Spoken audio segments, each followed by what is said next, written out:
The city of New York in the mid-1980s had a heartbeat all its own, a rhythm that pulsed quietly through streets both bustling and shadowed. Streetlights cast pools of soft amber on cracked sidewalks, while the distant hum of traffic mingled with the occasional wail of a siren, fading into the night as if reluctant to announce its presence. In the midst of this urban symphony, the lives of countless individuals intersected in ways invisible to the casual observer, forming patterns of power, fear, and loyalty that few would ever understand. Among these hidden currents moved men whose influence was measured not by public acclaim but by whispers, glances, and the subtle gestures that could tip the balance of life and death. One of the most fascinating of these figures, though seldom recognized outside certain circles, was Neil Dellacroce, a man whose name carried weight quietly, almost imperceptibly, but whose presence shaped the Gambino family and the broader world of organized crime in ways that would resonate for decades. Neil Dellacroce was a man of contrasts. To the outside world, he appeared reserved, almost unassuming, a figure who could pass unnoticed in a crowded room. Yet within the shadows, his reputation was formidable, built upon a combination of intelligence, discipline, and an unwavering code of loyalty. Unlike some of the more flamboyant personalities that the media would later immortalize, Dellacroce operated as a strategist rather than a spectacle. His power was measured not in headlines or overt displays of dominance but in the subtle orchestration of events, the quiet enforcement of rules, and the careful cultivation of relationships that could withstand the pressures of ambition, betrayal, and law enforcement scrutiny.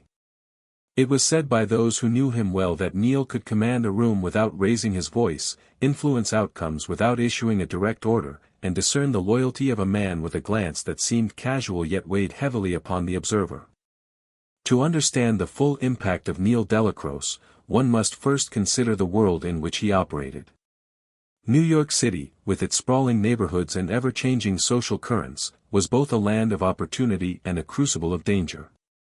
In the 1980s, the city was a mosaic of contrasts, wealth and poverty side by side, the glimmer of neon signs reflecting in puddles of rain, the quiet dignity of family-owned businesses juxtaposed with the harsh realities of criminal enterprise. The mafia, or La Cosa Nostra as it was formerly known, existed not only as a network of crime but as a complex social system with its own rules, hierarchies, and codes of conduct. Within this system, loyalty was paramount, honor mattered, and the slightest misstep could have consequences that extended far beyond an individual's life. Dellacroce's brilliance lay in his understanding of these dynamics, his ability to navigate them with both precision and discretion, and his unwavering commitment to the principles that governed them. As a young man, Neil had learned to read people with a careful, almost surgical attention. He understood that actions often spoke louder than words, that the subtle movements of the eyes or the slight hesitation in speech could reveal far more than any confession. This ability to perceive underlying motives and intentions became one of his most powerful tools, allowing him to operate effectively in a world where trust was both scarce and invaluable. Unlike some who sought to assert dominance through force or spectacle, Dellacroce cultivated influence through respect and calculated action. He observed, he listened, and he waited for the right moment to act, a moment that often arrived quietly but with irreversible consequences.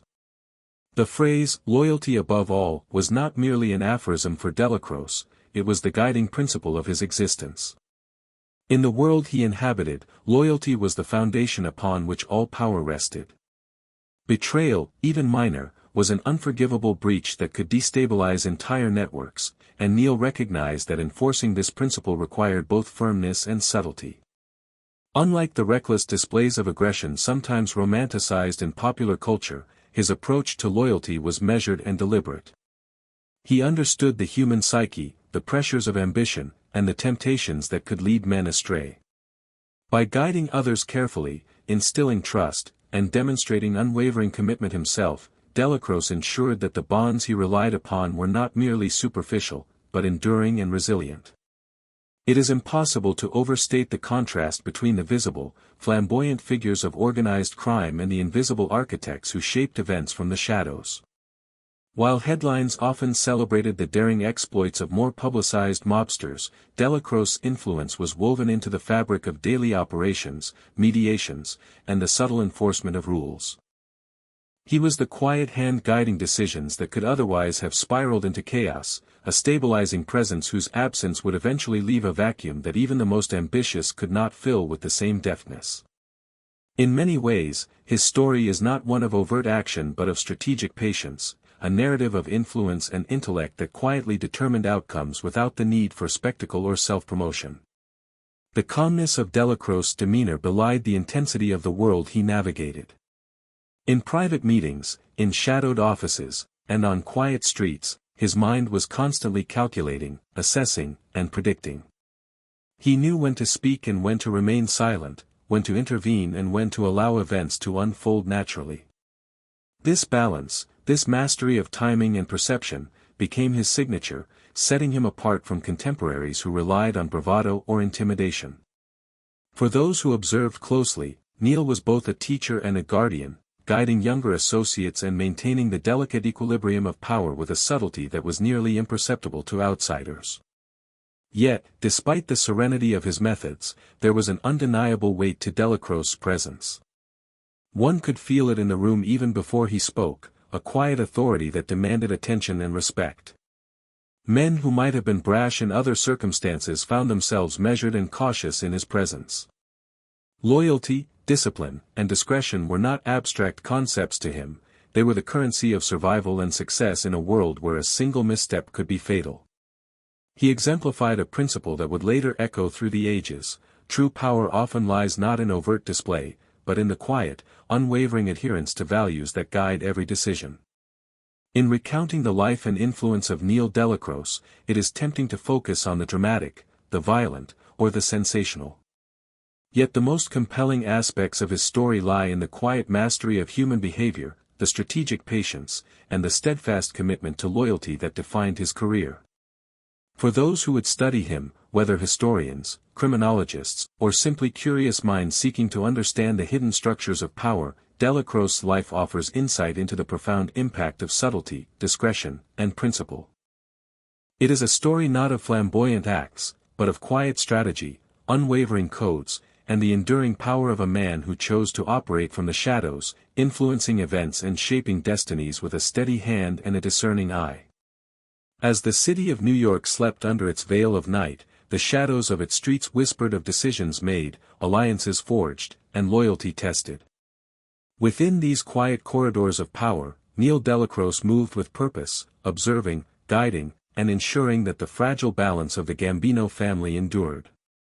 His influence was not marked by fanfare, but by the subtle, irrevocable shifts that defined the course of the organization and the lives of those within it. And as the listener drifts further into the imagined streets of Brooklyn, the dimly lit offices, and the whispered conversations that shaped history, one begins to understand that the true story of power is often not in the light, but in the shadows where men like Dellacroce quietly command their world. Neil Dellacroce's early life unfolded amid the dense, bustling neighborhoods of Brooklyn, where every street had its own rhythm and every corner seemed to hum with stories waiting to be told. The neighborhood was alive with a mixture of sounds: the faint clatter of trolley tracks, the distant rumble of subway trains beneath the streets, the laughter of children playing stickball in alleys, and the occasional shouts of vendors calling out their wares. It was a place where community thrived amidst the challenges of modest means, where families clung tightly to one another, and where lessons about loyalty, respect, and survival were absorbed as naturally as the air itself. From an early age, Neil observed the world around him with a quiet attentiveness, noting the subtleties in behavior, the unspoken codes that governed interactions, and the consequences faced by those who failed to understand them. His family was typical of the time, hardworking, devoted, and deeply aware of the fragile balance between opportunity and limitation. Life was not easy, economic hardships were common, and the weight of responsibility often fell on young shoulders sooner than anyone might expect today. Neil's parents instilled in him the value of discipline and resilience, emphasizing the importance of keeping one's word, honoring commitments, and understanding the nuances of trust.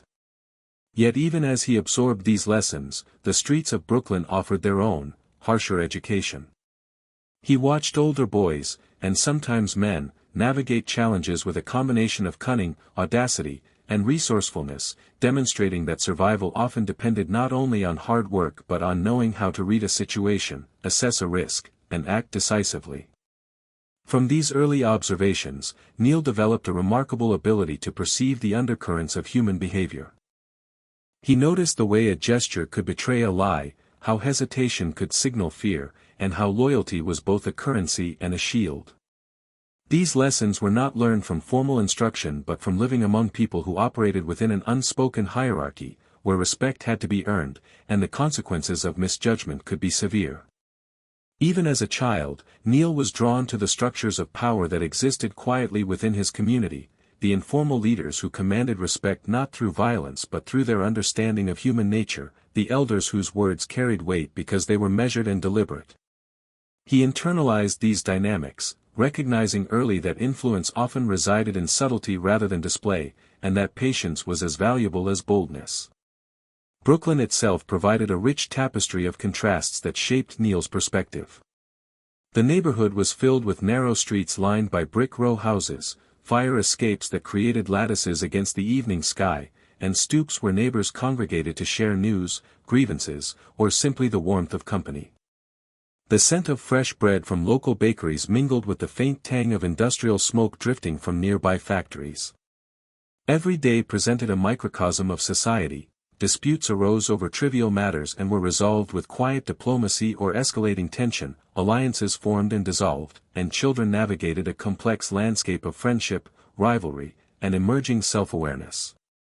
In this environment, Neil learned that observation was a form of power, that listening carefully and choosing moments to act could shape outcomes, and that patience often yielded results far beyond impulsive action.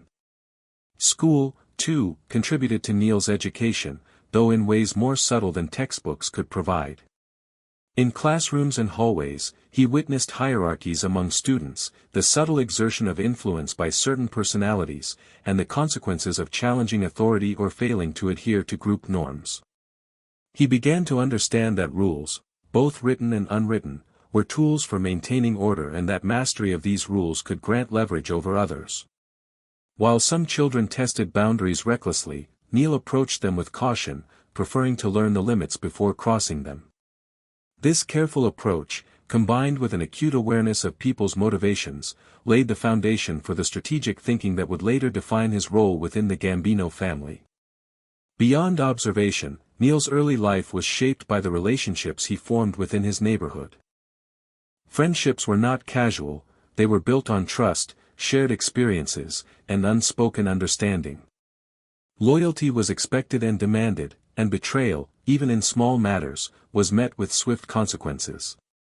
It was within this network of peers, elders, and mentors that Neil began to grasp the central importance of allegiance, the delicate balance between ambition and obligation, and the notion that every action carried weight. These early lessons would later crystallize into the principle that guided his entire life: loyalty above all else. Yet Brooklyn also exposed Neil to the darker side of human nature, a dimension that would teach him about risk, morality, and the costs of miscalculation. He observed petty disputes that escalated into violence, rivalries fueled by pride and greed, and the fragile line between respect and fear. He saw firsthand how those who ignored the unspoken rules suffered consequences that extended far beyond embarrassment. This duality, the coexistence of community warmth and potential danger, shaped Neil's understanding of the world. He learned that survival depended not only on strength or courage but on discernment, patience, and the ability to anticipate the moves of others before they were made.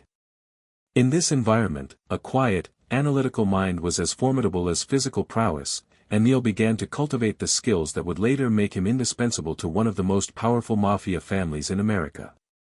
Family dinners and local gatherings offered additional insights into the values that would guide him. Conversations often drifted toward respect for elders, the importance of keeping promises, and the subtle negotiation of conflicts. Neil listened, internalized, and began to practice these principles in his daily interactions.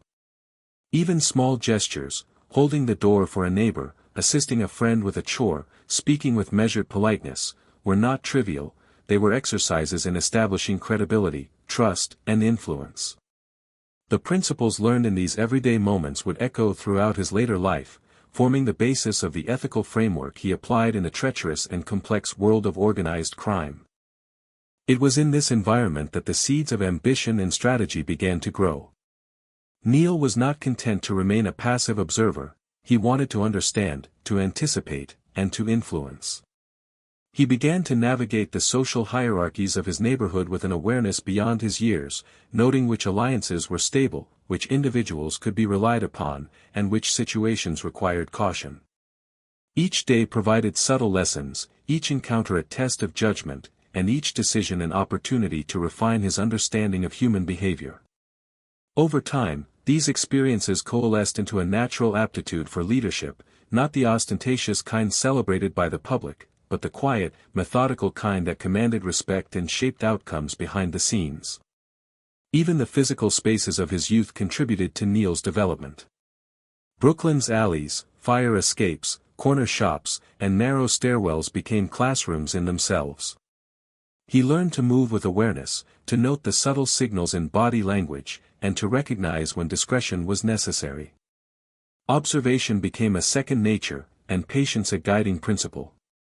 By the time he reached adolescence, Neil had cultivated a remarkable ability to read situations, assess threats, and understand the motivations of those around him, all skills that would serve him well as he stepped into the world of organized crime. In retrospect, Neil Dellacroce's early life reads like a tapestry of small but critical lessons, woven together into a coherent understanding of people, power, and survival. Brooklyn in the mid-20th century was more than a backdrop. It was a crucible that forged a young man into a careful observer, a strategist, and a loyal figure whose principles would shape the trajectory of a powerful criminal organization. The streets, the neighborhoods, the families, and the subtle dynamics of daily life all contributed to a foundation that would allow Neil not only to survive but to exert influence with a quiet authority that few could match. It was here, in the seemingly ordinary rhythms of childhood and adolescence, that the blueprint for a lifetime of loyalty, calculation, and subtle power began to emerge, a blueprint that would later leave an indelible mark on the world of organized crime and the history of New York itself. As Neil Dellacroce moved from adolescence into young adulthood, the streets of Brooklyn continued to serve as both a classroom and a proving ground. By this time, he had already developed a keen awareness of human behavior, the nuances of trust, and the unspoken hierarchies that governed the neighborhood.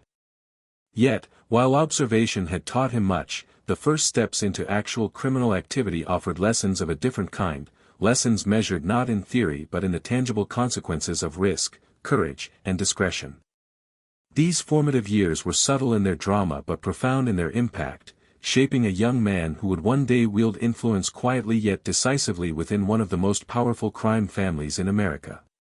Neil's early forays into crime were neither flamboyant nor reckless. There was no dramatic initiation or sudden plunge into notoriety. Instead, they were small, calculated acts, undertaken with a careful assessment of risk and reward. A petty theft here, a minor loan sharking arrangement there, each act was an exercise in testing boundaries, understanding human reaction, and measuring consequences. Even in these minor exploits, Neil approached the world with the same analytical mind that had guided him as a child. He learned which men could be trusted, how to read the subtle signals of suspicion or approval, and the delicate balance between taking initiative and overstepping unwritten rules. Every encounter, every decision, became a building block, a step toward mastery of an environment governed by both opportunity and danger. The streets themselves were ever-present teachers. The narrow alleys, corner stores, and dimly lit stoops offered lessons in timing, observation, and patience. Neil learned that success in these ventures was rarely about brute force, it was about perception, anticipation, and the ability to predict the responses of others. He observed rival groups, noting their strengths, weaknesses, and patterns of behavior. He began to understand how reputation functioned as currency in this world, how a single act of audacity could elevate status, but also how a miscalculation could invite retaliation. From these experiences, he cultivated a careful, measured approach, learning to act decisively when necessary but always with foresight and caution. Central to this period was the subtle influence of mentorship. Older, more experienced figures in the neighborhood noticed Neil's attentiveness and discretion, qualities that distinguished him from peers who were more impulsive or brash. These mentors offered guidance not through formal instruction, but through example and occasional advice delivered in quiet tones. They demonstrated how to navigate the complexities of street life, how to enforce respect without unnecessary confrontation, and how to manage alliances with both pragmatism and subtlety. Neil absorbed these lessons eagerly, recognizing that mastery of human behavior was far more valuable than mere displays of strength or bravado. He began to internalize the concept that true influence required a blend of patience, strategy, and loyalty, a principle that would remain the cornerstone of his life in the Gambino family. Neil's early criminal endeavors also taught him about risk in a visceral way. Mistakes were instructive, sometimes painfully so, and consequences could escalate quickly from a minor reprimand to serious danger. In these early encounters, he observed the fragile balance between courage and recklessness. A poorly timed move, an error in judgment, or a betrayal of trust could have immediate repercussions, and survival demanded not only intelligence but composure under pressure. It was in navigating these risks that Neil honed his ability to remain calm in tense situations, to assess danger with clarity, and to act with the precision of someone who understood that every decision carried weight. These skills, cultivated in the small theaters of neighborhood life, would later become invaluable in the far more complex and perilous world of organized crime. The role of observation continued to be paramount. Neil was not only learning through action but also through watching others. He noted which peers and rivals displayed courage tempered with prudence, which individuals could be relied upon, and which were likely to falter under pressure. He began to anticipate behavior, to recognize patterns, and to understand the subtle interplay of ambition, fear, and loyalty. Each minor interaction offered insight into the mechanisms of influence, the dynamics of power, and the consequences of misjudgment. Over time, this cultivated a level of strategic awareness that exceeded his years, allowing him to navigate the complexities of criminal life with a calm, deliberate approach that was rare among his contemporaries.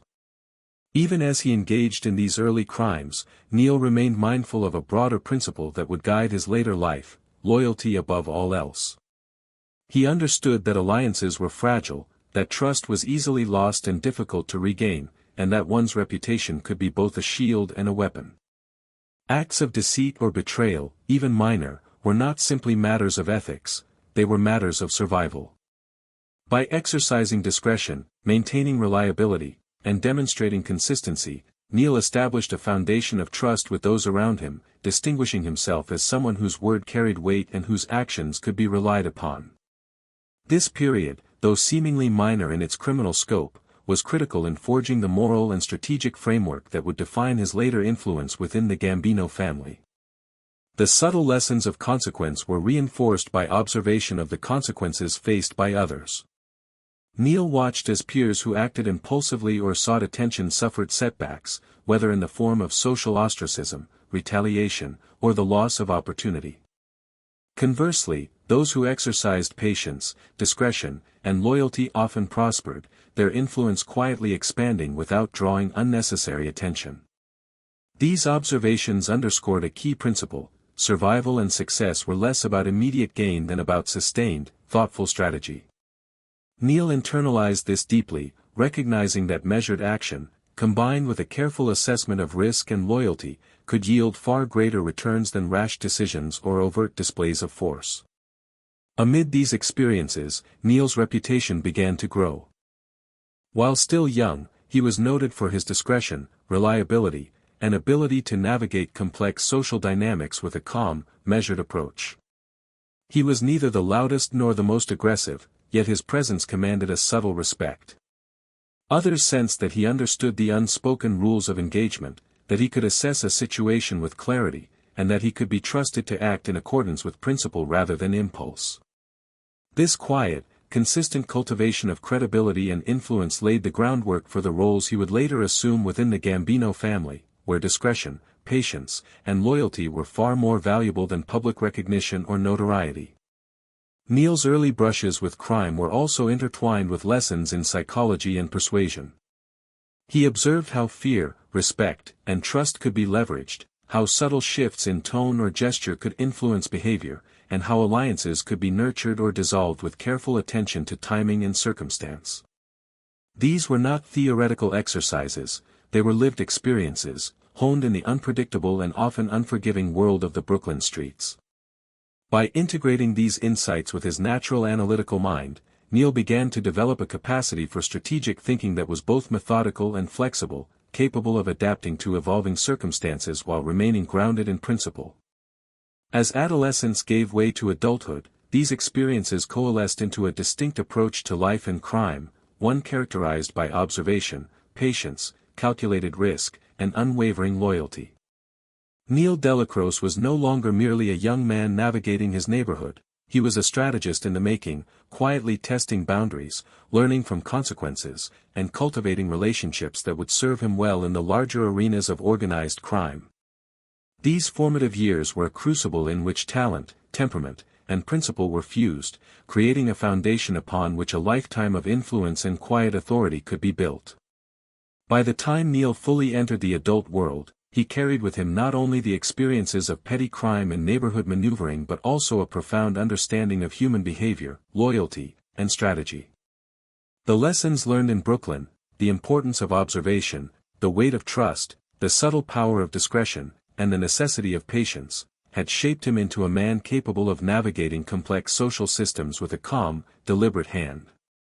These skills, cultivated in the small theaters of early life, would soon find their true expression in the larger, far more consequential world of organized crime, where every decision had ramifications extending beyond the individual, and where the quiet influence of a thoughtful strategist could determine the fate of an entire network.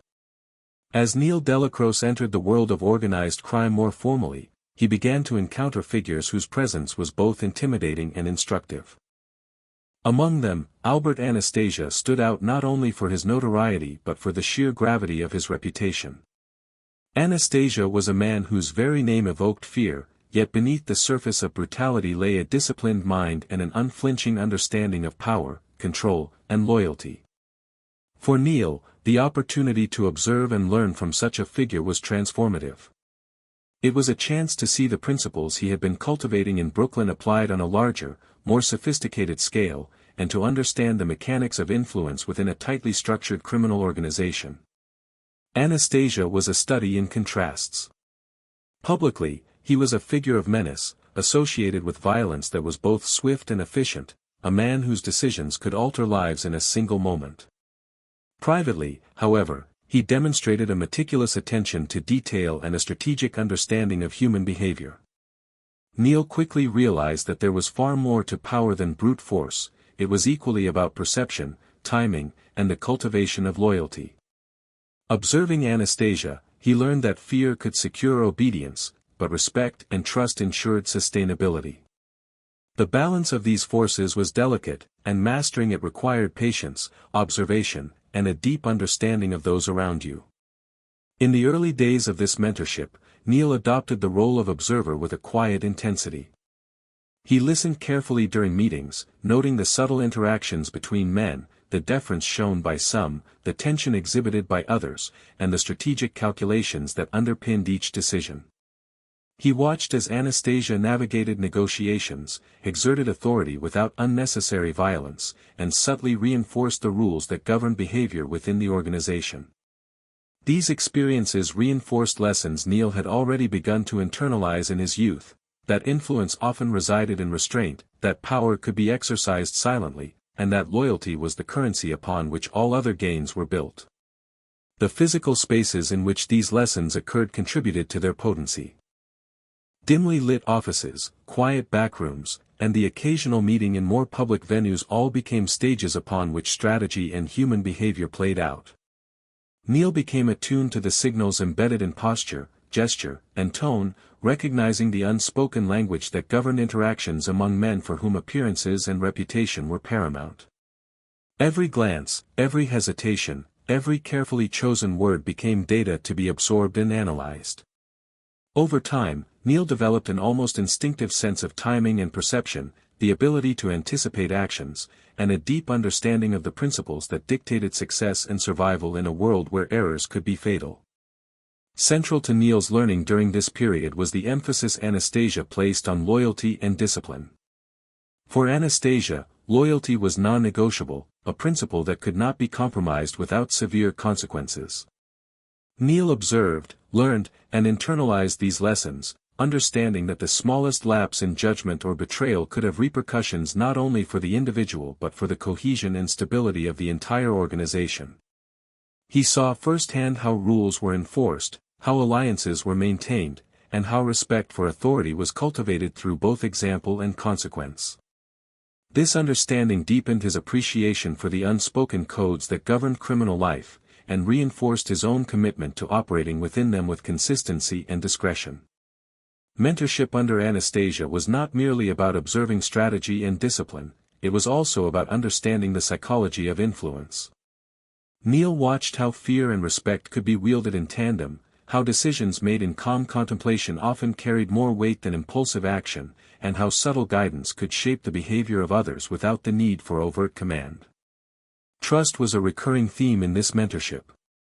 Neil emphasized that trust, once earned, was both a responsibility and a shield. He modeled this principle by demonstrating reliability, consistency, and fairness, reinforcing the idea that influence derived not merely from authority but from the confidence others placed in one's judgment and discretion. Gotti observed firsthand how trust facilitated cooperation, reduced conflict, and enhanced cohesion. These lessons complemented Neil's broader teachings on loyalty, showing that relationships built on trust and integrity were more enduring than those maintained through fear or coercion alone. The mentorship also included lessons in resilience and composure. Neil demonstrated how to maintain calm in high-pressure situations, how to navigate internal conflicts without escalation, and how to project authority without overt aggression. Gotti absorbed these techniques unevenly, occasionally relying on charisma and boldness, but the exposure to Neil's approach provided a framework for thinking strategically about influence, leadership, and conflict management. The contrast between impulsive energy and measured restraint became a central theme in Gotti's development, highlighting the value of mentorship in shaping not only skill but temperament and judgment. Through these lessons, Neil Dellacroce became more than a mentor to John Gotti, he was a stabilizing influence, a strategic guide, and a living embodiment of the principles that would govern success in organized crime. Gotti's rise, while later marked by flamboyance and public notoriety, was rooted in the subtle teachings imparted by Neil. The emphasis on loyalty, discretion, strategic foresight, and measured influence provided a foundation that, for a time, tempered ambition with principle and guided action with insight. Neil's mentorship was a quiet but enduring force, shaping the trajectory of a young man whose impact on the family would be both dramatic and far-reaching. In retrospect, the relationship between Neil and Gotti exemplifies the subtle power of guidance, observation, and principle in a world defined by volatility, ambition, and risk. Through patience, consistency, and example, Neil instilled in Gotti an understanding of loyalty, strategy, and human behavior that would resonate throughout the family. While Gotti's personality would eventually diverge toward flamboyance and high visibility, the foundational lessons provided by Neil remained embedded in his approach, influencing decisions, shaping strategy, and leaving a lasting imprint on the structure, culture, and operations of the Gambino family. It was through this mentorship, conducted in quiet corners and behind closed doors, that Neil Dellacroce's influence extended far beyond his own actions, shaping the future of organized crime in New York with subtlety, precision, and enduring authority.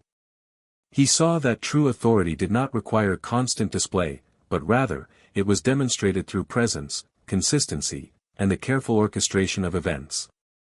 These lessons were critical for a young man like Neil, who was learning to navigate a world in which the stakes were life and death, and where the margin for error was extraordinarily narrow.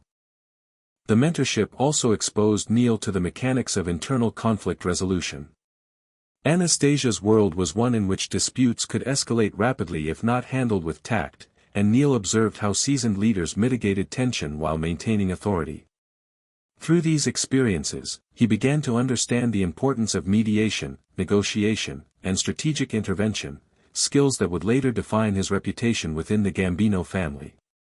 He learned that it was not enough to be strong or intelligent, one had to be wise, measured, and capable of guiding others through the treacherous currents of ambition, rivalry, and fear. During this period, Neil also witnessed the broader network of influence that Anastasia maintained, including relationships with other crime families, business fronts, and law enforcement contacts. He saw that power extended beyond immediate interactions, reaching into the complex web of agreements, obligations, and rivalries that characterized organized crime. Observing these dynamics, Neil understood that influence required foresight, planning, and a careful balance of aggression and discretion. He began to recognize that true mastery involved managing not only direct relationships but also the unseen ripple effects of every decision, a lesson that would remain central to his own approach in the years to come. One of the most profound aspects of this mentorship was the emphasis on subtlety and discretion. Anastasia rarely needed to raise his voice or resort to overt intimidation, his presence alone commanded attention and respect. Neil absorbed this, learning that the quiet exercise of authority could be more effective than dramatic displays of power. He saw how strategic silence, measured action, and the careful cultivation of alliances could achieve results far more lasting than force alone. These lessons resonated deeply, aligning with the principles he had already developed in his youth and setting the stage for his future role as a silent architect of loyalty and influence within the Gambino family. Neil's time under Anastasia also provided insight into the human cost of power. He observed the weight of responsibility, the tension that accompanied every decision, and the moral ambiguities inherent in enforcing rules within a violent, high-stakes environment. These experiences taught him the importance of composure, patience, and ethical consistency, even in a world where conventional morality often seemed irrelevant. By internalizing these lessons, Neil began to develop a framework for navigating both the operational and personal complexities of organized crime, blending strategic acumen with a principled approach that would define his influence for decades. Through these formative experiences, Neil Dellacroce began to emerge not merely as a participant in the world of organized crime but as a thinker, strategist, and keeper of loyalty. He learned that power was most enduring when exercised quietly, that influence was built upon observation and understanding, and that true respect was earned through consistent, principled action. The lessons absorbed under Anastasia's mentorship became the foundation for his later approach within the Gambino family, shaping his understanding of strategy, loyalty, human behavior, and the delicate balance required to maintain authority in a dangerous and unpredictable world. By the time Neil's formal mentorship under Albert Anastasia concluded, he had acquired not only practical skills but a profound understanding of the principles that governed the underworld. He had learned to navigate complex social hierarchies, anticipate threats, cultivate loyalty, and exercise influence with precision and discretion. These lessons would serve him throughout his life, allowing him to operate effectively in the shadows, guide others with quiet authority, and leave a lasting mark on the structure and culture of organized crime. In retrospect, this period can be seen as a crucible in which the young, observant man from Brooklyn transformed into a strategist whose influence would ripple through the streets, offices, and whispered conversations of New York for decades to come, all while maintaining a calm, measured approach that concealed the depth of his power beneath a surface of quiet composure. Neil Dellacroce's steady climb within the Gambino family was neither sudden nor flamboyant, but it was inevitable for a man of his temperament, discipline, and strategic insight. By the time he began to assume more responsibility, the foundations of his influence had already been carefully laid in the quiet, observational years of his youth and the intense mentorship under Albert Anastasia. Neil understood that power in the mafia was rarely about immediate recognition, it was about patience, discretion, and the ability to earn trust through consistent, principled action. Each step upward in the hierarchy required subtle negotiation, careful assessment of allies and rivals, and a keen understanding of the delicate balance between ambition and loyalty. In many ways, Neil's rise was a study in the art of quiet influence, a testament to the power of foresight, restraint, and measured execution. In the offices and backrooms of the Gambino family, Neil began to assert himself with a calm authority that drew attention without the need for spectacle. Unlike some who sought to impress through ostentation or threats, he relied on a quiet command, speaking only when necessary, and always with precision. Those around him quickly recognized that his words carried weight, that his judgment was sound, and that loyalty to him was rewarded with trust and protection. This approach earned him respect not through intimidation alone, but through the perception of stability, reliability, and a clear understanding that he operated from principle rather than impulse. In an environment often dominated by ego and bravado, Neil's measured presence was both rare and profoundly effective. The streets of New York, with their ever-present hum of activity, continued to serve as a backdrop to his rise. Neil moved through the city with a careful awareness, noting the shifts in power among both legitimate and illicit enterprises, observing rival families, and maintaining connections that were critical to the stability of the Gambino organization. Each interaction, whether a casual meeting or a high-stakes negotiation, became an opportunity to reinforce loyalty, gauge intentions, and strategically position himself and his allies. These actions, while often invisible to outsiders, ensured that Neil's influence extended across multiple layers of the family, from street-level operations to the decision-making circles of the leadership. Central to Neil's ascent was his unwavering commitment to loyalty. This was not loyalty in name only, but a principle he demanded and demonstrated in equal measure. He protected associates, upheld agreements, and intervened when necessary to ensure that the fragile bonds within the family remained intact. Loyalty, he knew, was the foundation upon which all other forms of influence rested. In a world where ambition and rivalry were constant pressures, the ability to cultivate and enforce trust was invaluable. Neil's reputation as a man who honored his commitments, and expected the same in return, became a cornerstone of his authority and a key factor in his rise within the Gambino family. The internal dynamics of the family presented constant challenges, and Neil navigated them with remarkable finesse. Ambition among younger members often led to tension, rivalries simmered beneath the surface, and the threat of betrayal was never far away. Yet Neil's strategic mind allowed him to mediate conflicts, anticipate potential fractures, and act in ways that preserved cohesion while subtly consolidating his own influence. He learned that leadership was as much about guiding others and preventing mistakes as it was about issuing orders, and that the most enduring power was exercised quietly, from a position of respect and moral authority rather than fear alone.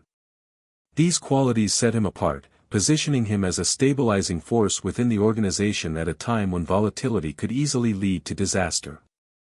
Neil's rise also involved careful cultivation of relationships outside the immediate family. He maintained discreet connections with allies in other families, understanding that influence in organized crime extended beyond a single organization. These relationships required subtle diplomacy, keen awareness of shifting loyalties, and the ability to navigate complex interpersonal dynamics. Neil excelled at this, balancing his responsibilities to the Gambino family with the broader networks of trust and obligation that ensured the organization's stability. This broader perspective, coupled with his deep understanding of human behavior, allowed him to operate effectively in situations that required both strategic foresight and delicate negotiation. Observation remained a critical tool throughout Neil's rise. He continued to analyze behavior, anticipate reactions, and assess risks with a precision that few others matched. Whether in the planning of operations, the management of disputes, or the subtle exercise of influence over ambitious associates, Neil's ability to perceive and interpret the unspoken currents of loyalty and ambition gave him a decisive advantage. He learned that effective leadership often involved restraint, listening more than speaking, and allowing others to act in ways that reinforced his strategy without drawing unnecessary attention. This subtle mastery of social dynamics became one of his most powerful assets, allowing him to navigate challenges that might have overwhelmed less perceptive figures. The reputation Neil developed during this period was reinforced by his reliability in moments of crisis. When disputes arose, when plans threatened to falter, or when ambition threatened to destabilize the family, he intervened with a calm authority that diffused tension and restored order. Associates learned to trust his judgment, understanding that his interventions were guided not by ego but by principle and a clear understanding of consequences. This earned him a position of informal authority that, over time, translated into formal influence within the Gambino hierarchy. By acting consistently, strategically, and with integrity, Neil ensured that his rise was steady and durable, rather than flashy or precarious. Neil's approach to power contrasted sharply with that of more flamboyant or impulsive members of organized crime. While others sought immediate recognition or used intimidation to assert dominance, he relied on subtlety, patience, and foresight. He recognized that true influence was earned over time, through consistent demonstration of competence, loyalty, and strategic insight. This approach allowed him to build a network of allies who respected him not only for his skills but for the principles that guided his actions. The result was a form of authority that was both resilient and adaptable, capable of withstanding internal challenges and external pressures alike. As his influence grew, Neil also became a mentor to younger members, guiding them with the same principles that had shaped his own ascent. He taught the value of loyalty, the importance of observation, and the necessity of strategic thinking. Through example and counsel, he instilled in others the understanding that discretion and patience often yielded greater results than rash action. This mentorship extended his influence beyond his immediate responsibilities, creating a legacy of competence, loyalty, and strategic thinking that would shape the family for years to come. Neil's rise was thus not only a personal achievement but a shaping force within the Gambino organization, ensuring that his principles continued to guide its operations even as circumstances changed. By the time Neil had fully established himself within the Gambino family, his influence was both broad and deep. He was trusted by allies, respected by rivals, and feared by those who might consider breaching the principles he upheld. His rise had been methodical, built on observation, strategic action, and an unwavering commitment to loyalty. The city around him continued its restless pulse, but within the quiet offices, shadowed rooms, and unspoken hierarchies of the Gambino family, Neil Dellacroce had secured a position of enduring authority. He had become the silent architect of strategy, the steady hand guiding others, and a figure whose calm, measured presence would shape the course of organized crime in New York for years to come. Loyalty was the thread that wove together Neil Dellacroce's entire existence, the principle upon which every decision, every relationship, and every action rested. In a world where alliances could shift with the slightest provocation, and trust was a rare commodity more precious than money or influence, Neil's unwavering commitment to loyalty set him apart. It was not a concept he spoke of lightly or used as a tool for manipulation, it was a code that guided him quietly, consistently, and with an almost spiritual discipline. To understand Dellacroce is to understand loyalty, not as a mere ideal, but as a living, breathing force that shaped the course of his life and the lives of those around him. From the earliest days of his criminal activity, Neil recognized that loyalty was both fragile and essential. He saw the consequences suffered by those who wavered, who betrayed confidences, or who sought advantage at the expense of comrades. He understood that in organized crime, a single misstep could unravel relationships, destabilize networks, and, in some cases, lead to irreversible consequences. This understanding made him meticulous in his own conduct, ensuring that he kept his word, protected those under his guidance, and maintained consistency in both principle and action. To Neil, loyalty was not transactional, it was a measure of character, a demonstration of integrity, and a signal of reliability in a world where uncertainty was constant. The manifestation of this loyalty was evident in the way Neil interacted with his peers and subordinates within the Gambino family.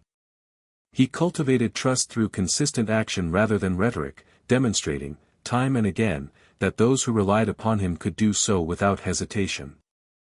Whether resolving disputes, mediating conflicts, or making strategic decisions, Neil's approach reinforced the idea that loyalty was rewarded with protection, guidance, and respect. Conversely, those who betrayed the code of loyalty, whether through deceit, ambition, or negligence, faced consequences that were both quiet and firm, administered with a precision that reinforced the seriousness of the principle without the need for public spectacle. This balance between reward and accountability became a hallmark of his leadership style and a key reason for his influence within the family. Neil's loyalty extended beyond mere operational matters, it was deeply personal. He invested in relationships with a commitment that often went unspoken, protecting allies even at personal risk, and offering guidance to younger members as a mentor. He recognized that the strength of an organization depended upon the bonds between its members, and that these bonds could only be sustained through consistent, principled action. In this way, loyalty was both an ethical commitment and a practical strategy, ensuring stability within the organization while reinforcing his own authority. The clarity and consistency of his approach created a ripple effect. Those who observed his behavior internalized the principle, creating a culture in which trust and allegiance were valued above self-interest or ambition. This principle of loyalty was also tested repeatedly over the course of Neil's career. In the volatile world of the mafia, where ambition often collided with discretion, and where threats, both internal and external, were constant, maintaining allegiance required vigilance, discernment, and occasionally, decisive intervention. Neil navigated these challenges with a combination of patience, intuition, and authority. He knew when to step in to prevent betrayal, when to allow natural consequences to teach lessons, and when to intervene strategically to preserve cohesion. This careful management of loyalty was not a matter of coercion, but of guidance, mentorship, and an unwavering adherence to principle, ensuring that the family remained unified and resilient even amid periods of tension. Observation was a critical component of Neil's approach to loyalty. He could assess the reliability of individuals with remarkable accuracy, noting subtle cues in behavior, tone, and decision-making that revealed intentions and potential vulnerabilities. He understood that loyalty could not be demanded, it had to be nurtured, observed, and, when necessary, reinforced. By combining keen perception with strategic action, he cultivated a network of trust that extended across multiple layers of the family, from street-level associates to senior leadership. This network formed the backbone of his influence, allowing him to operate as a stabilizing force and a trusted advisor, quietly shaping outcomes without relying on intimidation or spectacle. Loyalty, in Neil's view, was inseparable from responsibility. Those who demonstrated allegiance to the code were entrusted with both opportunities and obligations, reinforcing a system in which trust was reciprocated and maintained. He believed that true loyalty required commitment not only in words but in deeds, and he modeled this principle consistently, both in public and in private.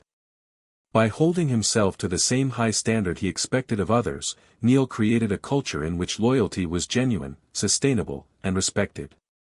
This integrity strengthened his influence and ensured that his authority was rooted in respect rather than fear alone. The guiding force of loyalty was particularly evident in Neil's mentorship of John Gotti and other rising figures within the Gambino family. Neil's guidance emphasized the importance of allegiance, discretion, and the careful management of relationships. He imparted lessons learned through experience, illustrating both the rewards of steadfast loyalty and the consequences of betrayal. Through these interactions, Neil reinforced a culture in which loyalty was both an ethical and strategic principle, shaping the behavior and decisions of those under his influence. The effects of this mentorship would resonate long after his direct involvement, influencing the culture of the organization and the trajectories of individual members. Neil's understanding of loyalty also encompassed the subtle interplay between fear and respect. He recognized that while fear could compel compliance, it could not sustain allegiance in the long term. True loyalty, he believed, was grounded in mutual respect, trust, and a shared understanding of the principles that govern behavior. By combining firmness with fairness, discretion with guidance, and protection with accountability, Neil cultivated loyalty that was both resilient and voluntary. Those who aligned with him did so willingly, confident that their allegiance would be honored, and that the principles guiding their actions were consistent, rational, and reliable. In reflecting upon Neil Dellacroce's life, it becomes clear that loyalty was not merely a professional strategy but a moral compass, guiding his interactions and shaping his decisions at every level. It influenced how he managed relationships, navigated conflict, exercised authority, and mentored others. In a world dominated by volatility, ambition, and the constant threat of betrayal, loyalty provided both stability and power. It allowed Neil to operate with confidence, to command respect, and to leave a legacy defined not by ostentation but by the enduring bonds of trust, principle, and steadfastness. Ultimately, loyalty was the quiet yet profound force that distinguished Neil Dellacroce from many of his contemporaries. It was the foundation upon which he built influence, the measure by which others judged character, and the principle that guided him in both personal and professional realms. By holding himself and those around him to this unwavering standard, Neil ensured that his impact would be enduring, shaping not only the Gambino family but the broader landscape of organized crime in New York.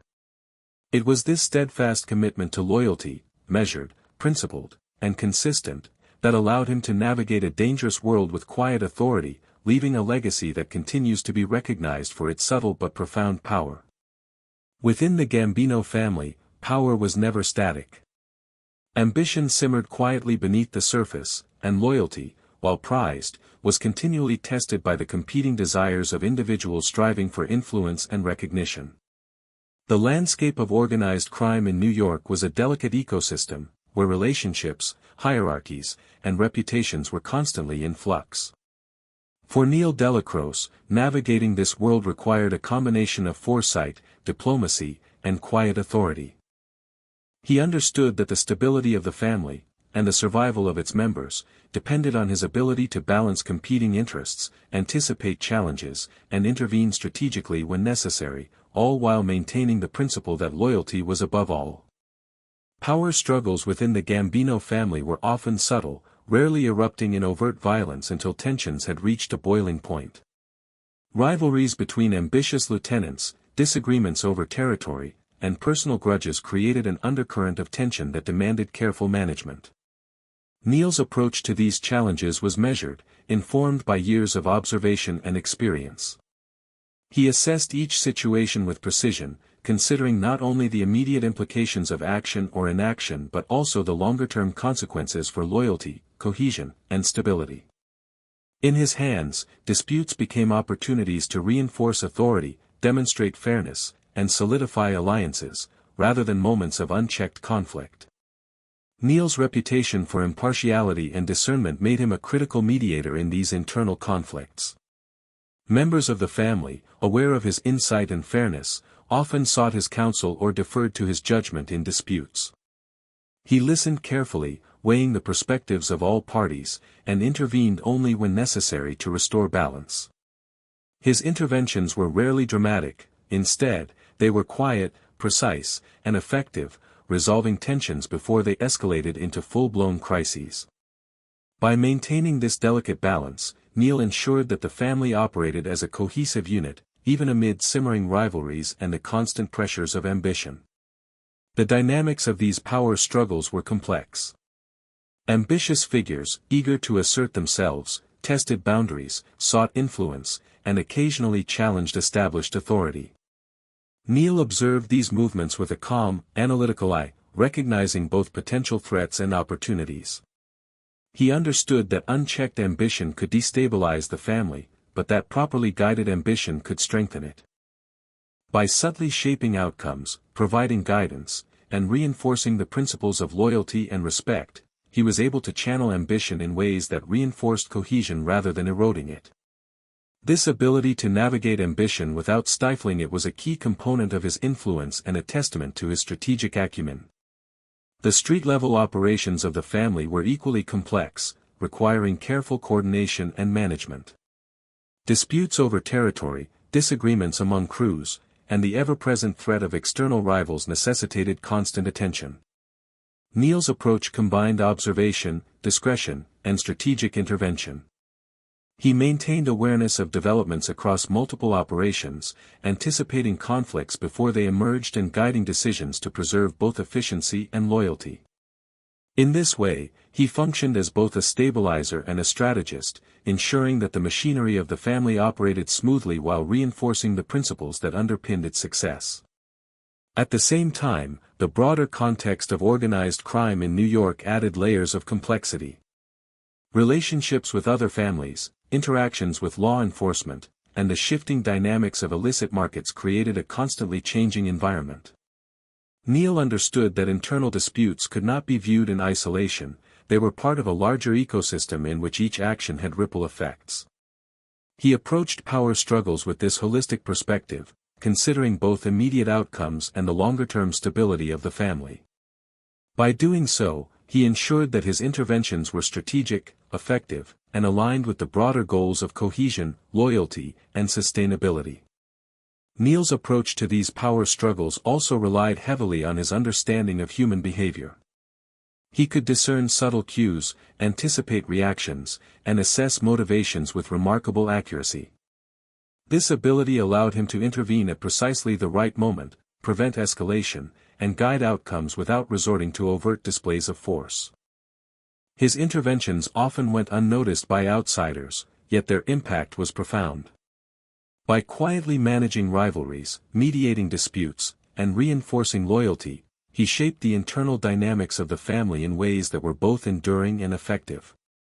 The balance between ambition and restraint was a recurring theme in these internal conflicts. Neil recognized that unchecked ambition, if left unmanaged, could erode loyalty, destabilize alliances, and invite unnecessary risk. Conversely, excessive restraint could stifle initiative, creating resentment or stagnation. By carefully calibrating his interventions, providing guidance, and demonstrating consistency, he maintained equilibrium within the family. Members came to respect his judgment, recognizing that his actions were guided by principle rather than favoritism or self-interest. This perception of fairness further reinforced loyalty, strengthened alliances, and enhanced his influence within the organization. Even in moments of heightened tension, Neil's composure remained unshakable. Where others might respond impulsively, he maintained a measured presence, observing, listening, and calculating outcomes before acting. This calm authority became a stabilizing force, diffusing conflicts before they escalated and reinforcing the perception that loyalty, integrity, and strategic foresight were paramount. His ability to remain poised under pressure not only ensured the smooth functioning of the family but also served as a model for younger members, demonstrating the value of patience, discretion, and principled leadership. The interplay of power, ambition, and loyalty also extended to Neil's relationships with key figures in the Gambino family. He navigated the ambitions of rising stars, tempered the impulses of impulsive members, and maintained the confidence of senior leadership through consistent, principled action. His influence was reinforced by a reputation for impartiality, strategic insight, and unwavering commitment to the code of loyalty. By cultivating trust and respect, he ensured that his guidance was sought, his counsel valued, and his interventions accepted, further consolidating his role as a stabilizing force and strategic architect within the family. These power struggles, while inherently tense, were not defined by overt violence or spectacle in Neil's approach. Instead, they were shaped by observation, subtle intervention, and the careful orchestration of outcomes that reinforced loyalty, cohesion, and authority. Neil's effectiveness lay in his ability to perceive underlying currents, anticipate potential disruptions, and act with precision to maintain equilibrium. The results of his influence were often invisible to outsiders but deeply felt within the family, creating a stable, resilient organization capable of navigating the volatile landscape of organized crime in New York. In reflecting on this period, it becomes clear that Neil Dellacroce's role in navigating Gambino family power struggles was both strategic and principled. He balanced ambition with loyalty, managed conflicts with discretion, and maintained cohesion in an environment defined by volatility and risk. His ability to anticipate challenges, guide outcomes, and reinforce the code of loyalty ensured that the family remained resilient and effective, even as pressures from within and outside threatened to destabilize it.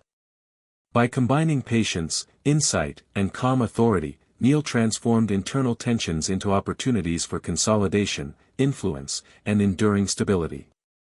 Ultimately, Neil's handling of power struggles exemplified the quiet, deliberate style that defined his career. Unlike those who relied on force or spectacle, he operated through observation, strategic intervention, and principled guidance.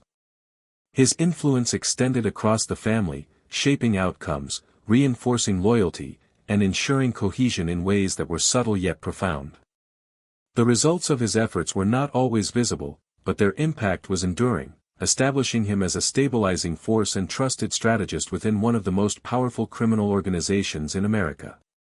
Among the many figures who would pass through Neil Dellacroce's life, few left as profound an impression on the Gambino family as John Gotti, a young man brimming with ambition and a drive that was impossible to ignore. From the first moments Neil observed him, he recognized both potential and volatility, understanding that Gotti's energy could either be channeled into disciplined service or spiral into reckless behavior with disastrous consequences. For Neil, the task of mentoring Gotti was not simply about imparting knowledge, it was about shaping character, guiding ambition, and instilling a respect for the principles of loyalty and discretion that governed the family. This mentorship would prove critical, as Gotti's rise would later reshape the family, and Neil's influence would echo quietly behind the scenes. Their interactions often took place in the quieter corners of offices or behind closed doors, away from the eyes of the wider family. These were not formal lessons or lectures, but subtle exchanges in which observation, guidance, and example carried more weight than words alone. Neil would watch Gotti navigate disputes, evaluate opportunities, and assert himself among peers, offering occasional insights or corrections with a calm, deliberate tone. In these moments, Neil emphasized the importance of patience, the careful weighing of consequences, and the necessity of maintaining composure even under pressure. Gotti, who was naturally ambitious and eager to demonstrate his prowess, absorbed these lessons unevenly, at times testing boundaries, at other times learning quietly from the example of his mentor. Neil's mentorship also included a focus on the practical aspects of organized crime, the mechanics of influence, negotiation, and enforcement. He demonstrated how to assess risk, cultivate alliances, and maintain the delicate balance between assertiveness and restraint. These lessons were not abstract, they were grounded in real-world situations, drawn from Neil's extensive experience navigating the Gambino family's operations, internal conflicts, and interactions with rival factions. Through these examples, Gotti began to understand that power was earned through strategy, discretion, and loyalty rather than flamboyance or brute force. The subtlety of Neil's approach left a lasting impression, shaping Gotti's understanding of authority and influence. Observation remained a central component of this mentorship. Neil was keenly aware of human behavior and could discern intention, hesitation, and ambition in ways that were almost instinctive. He used these skills to guide Gotti, highlighting the importance of reading people accurately and acting strategically based on insight rather than impulse.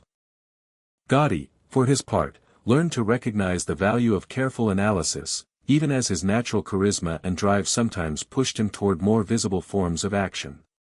Neil's influence helped channel Gotti's energy, teaching him that patience and calculation could amplify impact far more effectively than rash decisions or public displays of dominance. The principle of loyalty was central to these lessons. Neil emphasized that allegiance to the family, to mentors, and to the code of conduct was non-negotiable. He demonstrated this not only through instruction but through consistent example, showing Gotti that loyalty was both a moral and practical foundation upon which influence and authority were built. He illustrated how trust could be nurtured, how commitments were honored, and how the bonds of allegiance could protect both the individual and the organization. Gotti witnessed these principles in action, observing the subtle ways in which loyalty reinforced cohesion and stability within the family, and began to internalize the importance of these lessons even as he navigated his own ambitions. Mentorship also involved guiding Gotti through the more delicate social and political landscapes of the family. Neil helped him understand the subtleties of hierarchy, the importance of alliances, and the consequences of missteps.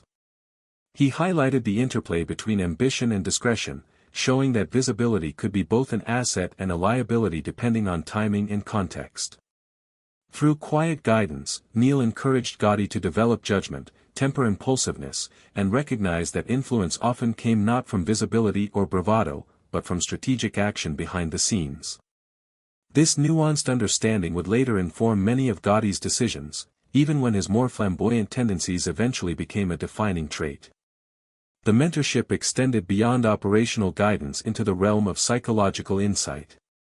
Neil demonstrated how to anticipate behavior, interpret subtle signals, and understand the motivations of allies and rivals alike. Gotti learned that authority required perception as much as action, that timing was as important as intent, and that effective leadership often involved restraint rather than aggression. These lessons were reinforced by observation of Neil's own interactions, where calmness, strategic silence, and deliberate action conveyed authority without spectacle. The contrast between Neil's measured approach and Gotti's natural energy provided a living example of how different temperaments could be balanced within the framework of organized crime, emphasizing that power was as much about intelligence and judgment as it was about assertiveness. Neil's guidance also included teaching the importance of long-term strategy. He encouraged Gotti to consider not only immediate gains but the ripple effects of decisions on relationships, trust, and organizational stability. By framing actions within the broader context of loyalty and cohesion, Neil instilled an appreciation for foresight, planning, and the management of both opportunity and risk. Gotti's natural ambition was tempered by these insights, allowing him to channel his drive in ways that, at least initially, reinforced the structure and objectives of the family rather than undermining them. The seeds of strategic thinking planted during these interactions would later influence Gotti's methods, even when he eventually adopted a more assertive public style. Trust was a recurring theme in this mentorship. Neil emphasized that trust, once earned, was both a responsibility and a shield. He modeled this principle by demonstrating reliability, consistency, and fairness, reinforcing the idea that influence derived not merely from authority but from the confidence others placed in one's judgment and discretion. Gotti observed firsthand how trust facilitated cooperation, reduced conflict, and enhanced cohesion. These lessons complemented Neil's broader teachings on loyalty, showing that relationships built on trust and integrity were more enduring than those maintained through fear or coercion alone. The mentorship also included lessons in resilience and composure. Neil demonstrated how to maintain calm in high-pressure situations, how to navigate internal conflicts without escalation, and how to project authority without overt aggression. Gotti absorbed these techniques unevenly, occasionally relying on charisma and boldness, but the exposure to Neil's approach provided a framework for thinking strategically about influence, leadership, and conflict management. The contrast between impulsive energy and measured restraint became a central theme in Gotti's development, highlighting the value of mentorship in shaping not only skill but temperament and judgment. Through these lessons, Neil Dellacroce became more than a mentor to John Gotti. He was a stabilizing influence, a strategic guide, and a living embodiment of the principles that would govern success in organized crime. Gotti's rise, while later marked by flamboyance and public notoriety, was rooted in the subtle teachings imparted by Neil. The emphasis on loyalty, discretion, strategic foresight, and measured influence provided a foundation that, for a time, tempered ambition with principle and guided action with insight. Neil's mentorship was a quiet but enduring force, shaping the trajectory of a young man whose impact on the family would be both dramatic and far-reaching. In retrospect, the relationship between Neil and Gotti exemplifies the subtle power of guidance, observation, and principle in a world defined by volatility, ambition, and risk. Through patience, consistency, and example, Neil instilled in Gotti an understanding of loyalty, strategy, and human behavior that would resonate throughout the family. While Gotti's personality would eventually diverge toward flamboyance and high visibility, the foundational lessons provided by Neil remained embedded in his approach, influencing decisions, shaping strategy, and leaving a lasting imprint on the structure, culture, and operations of the Gambino family. It was through this mentorship, conducted in quiet corners and behind closed doors, that Neil Dellacroce's influence extended far beyond his own actions, shaping the future of organized crime in New York with subtlety, precision, and enduring authority. The world of organized crime in New York during the 1970s and 1980s was one of contrasts, a landscape where the public perception of power often diverged sharply from the reality behind closed doors. Headlines splashed with stories of flamboyant figures, violent disputes, and high-profile arrests, creating an image of chaos, audacity, and theatrical danger. Yet beneath the spectacle, the true mechanics of influence operated quietly, governed by principles, strategy, and careful orchestration. Neil Dellacroce was emblematic of this hidden dimension, a man whose authority was both formidable and understated, shaping outcomes and guiding the Gambino family without ever seeking the spotlight.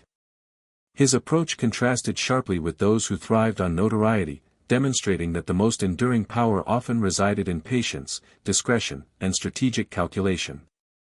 From the vantage point of the streets, the city seemed a stage of endless motion.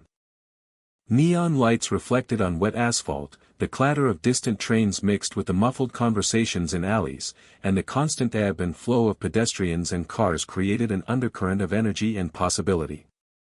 To an outsider, the apparent chaos of street life mirrored the narrative of organized crime as sensationalized by newspapers and television.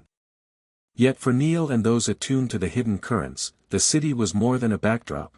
It was a network of relationships, obligations, and opportunities, where influence was measured in subtle gestures, whispered agreements, and the careful calibration of action. Neil's strength lay in perceiving these dynamics, understanding the interplay of loyalty, power, and human behavior, and guiding events with a quiet but decisive hand. Public attention often gravitated toward figures like John Gotti, whose charisma and boldness drew headlines and fascinated the media. Yet behind the flamboyance were calculated decisions shaped in part by the guidance and influence of Dellacroce. While Gotti's rise was visible and dramatic, Neil's role remained largely invisible, a silent architect whose interventions shaped outcomes without the need for fanfare. This dichotomy between public spectacle and private control illustrates a fundamental truth about power: it is not always the most visible figure who wields the greatest influence. Neil's ability to operate from the shadows, to shape events with precision and discretion, made him indispensable, ensuring that the family's internal cohesion and strategic objectives were maintained even amid external pressures and internal ambition.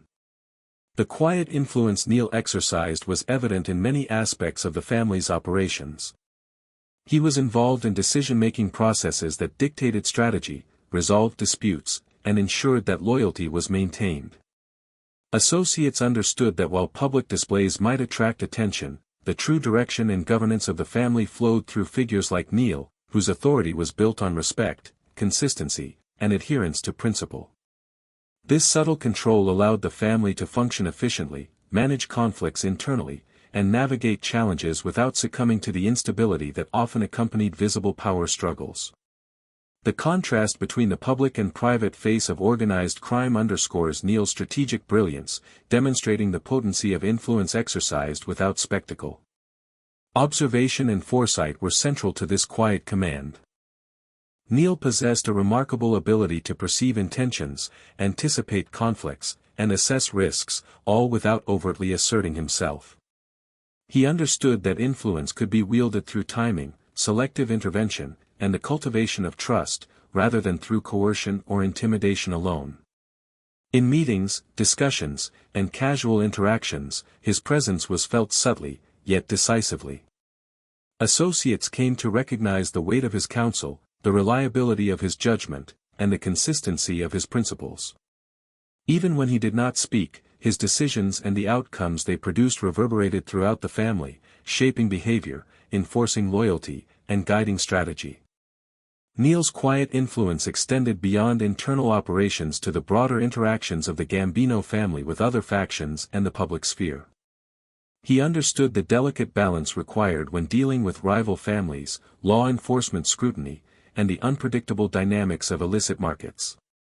His interventions were calculated to preserve stability, maintain alliances, and manage perception, ensuring that the family's interests were protected without unnecessary exposure. This strategic subtlety contrasted with the more visible maneuvers of other figures who relied on notoriety, demonstrating that true authority often lies in the capacity to guide outcomes without attracting attention to oneself. Even as law enforcement intensified scrutiny of organized crime, Neil's approach emphasized discretion over confrontation.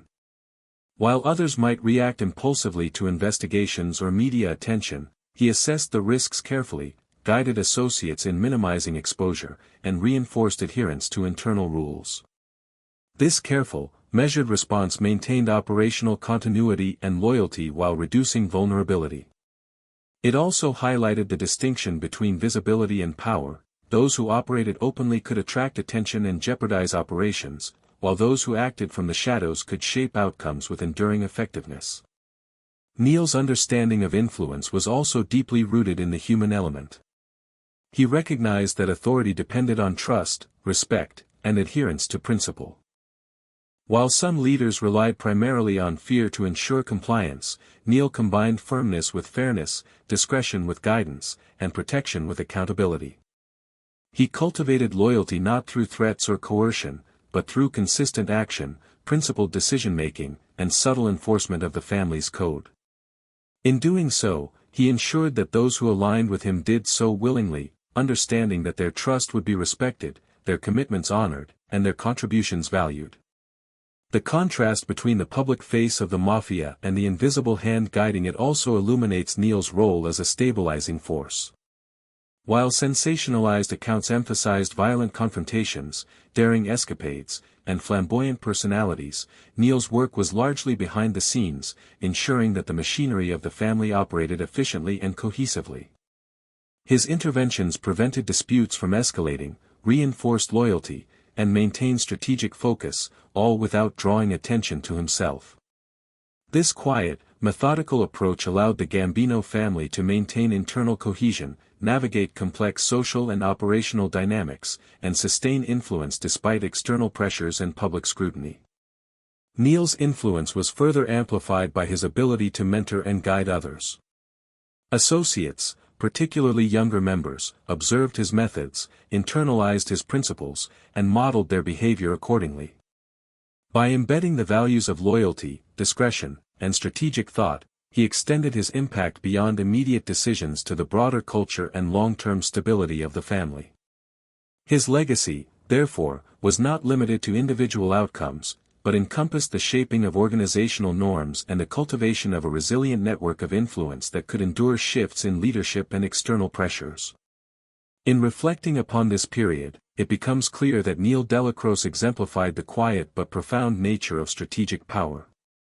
While the public eye focused on the visible, dramatic elements of organized crime, his influence operated in the shadows, shaping outcomes, guiding behavior, and reinforcing the principles upon which loyalty and authority rested. The contrast between the spectacle of crime and the subtle mechanics of control illustrates a key lesson: enduring influence often resides not in visibility, but in strategic, principled, and discreet action. Neil's ability to maintain this balance, to operate effectively behind the scenes, and to guide the Gambino family with calm authority ensured that his impact would be lasting, even as the public narrative celebrated figures whose prominence was far more visible. Through this lens, the mafia's public face and the hidden architecture of influence converged to reveal the depth of Neil Dellacroce's role. He was not a man seeking headlines or notoriety, he was a strategist, a mentor, and a guardian of principle. His decisions were deliberate, his guidance subtle, and his influence enduring. In a world where visibility often overshadowed substance, Neil's approach demonstrated that the most profound authority is often exercised quietly, consistently, and with foresight. His life serves as a testament to the power of restraint, the importance of loyalty, and the enduring impact of leadership conducted from the shadows. The assassination of Albert Anastasia marked a pivotal moment in the history of organized crime in New York, and for Neil Dellacroce, it represented a challenge that demanded both strategy and discretion. Anastasia had been a figure of fear and authority, commanding respect through a combination of ruthless efficiency and strategic insight. His sudden removal from the landscape left a power vacuum that rippled throughout the Gambino family and across the broader network of mafia operations. The streets, offices, and back rooms that had operated under the shadow of Anastasia suddenly found themselves exposed to uncertainty, and the balance of influence shifted in ways that required careful management. Neil, with his keen perception and deep understanding of human behavior, emerged as a stabilizing force, quietly guiding the family through a period of turbulence while reinforcing the principles that had long governed its cohesion. The immediate aftermath of Anastasia's death was a mixture of fear, speculation, and opportunity. Rival factions sensed potential advantage, and internal ambitions flared quietly but intensely. Neil observed these undercurrents with meticulous attention, aware that even subtle missteps could escalate into destructive conflict. He recognized that the removal of such a central figure required not only strategic foresight but also the delicate management of perception, loyalty, and expectation. Every interaction, every decision, and every movement within the family became part of a larger puzzle that demanded careful orchestration. Neil's role was to ensure that the family remained unified, that loyalty was reinforced, and that the transition of influence occurred with minimal disruption. Brooklyn and Manhattan, the familiar landscapes of Neil's youth and early criminal activity, seemed transformed in the wake of Anastasia's death. The streets whispered rumors, alliances were reconsidered, and the tension of uncertainty hung in the air. For many, the absence of a dominant authority figure created both fear and opportunity, and the potential for miscalculation was ever present. Neil's approach to this environment was characteristic, calm, deliberate, and observant. He navigated the shifting terrain with the same measured approach that had guided his ascent within the family, understanding that maintaining cohesion depended not on confrontation or spectacle, but on strategic influence, subtle intervention, and the reinforcement of loyalty as the guiding principle. Internal disputes threatened to surface almost immediately. Ambitious lieutenants and associates tested boundaries, assessing where influence had shifted and who could be trusted. Neil intervened quietly, offering counsel, mediating potential conflicts, and subtly guiding decisions to preserve stability. He reinforced the importance of loyalty, both to the family and to established principles, reminding associates that the sudden absence of a leader was not an invitation to recklessness but an opportunity for measured, disciplined action. Through these interventions, he ensured that the family did not fragment under pressure, and that the internal hierarchy remained functional despite the uncertainty. Neil's strategic thinking extended beyond the immediate family to the broader network of organized crime. Anastasia's death had implications not only for the Gambino family but for rival factions, law enforcement, and allied operations. Neil assessed these external pressures with care, anticipating potential moves by competitors and identifying vulnerabilities that required attention. His approach emphasized foresight, subtle intervention, and the maintenance of alliances, ensuring that the family's interests were protected even as internal adjustments were made.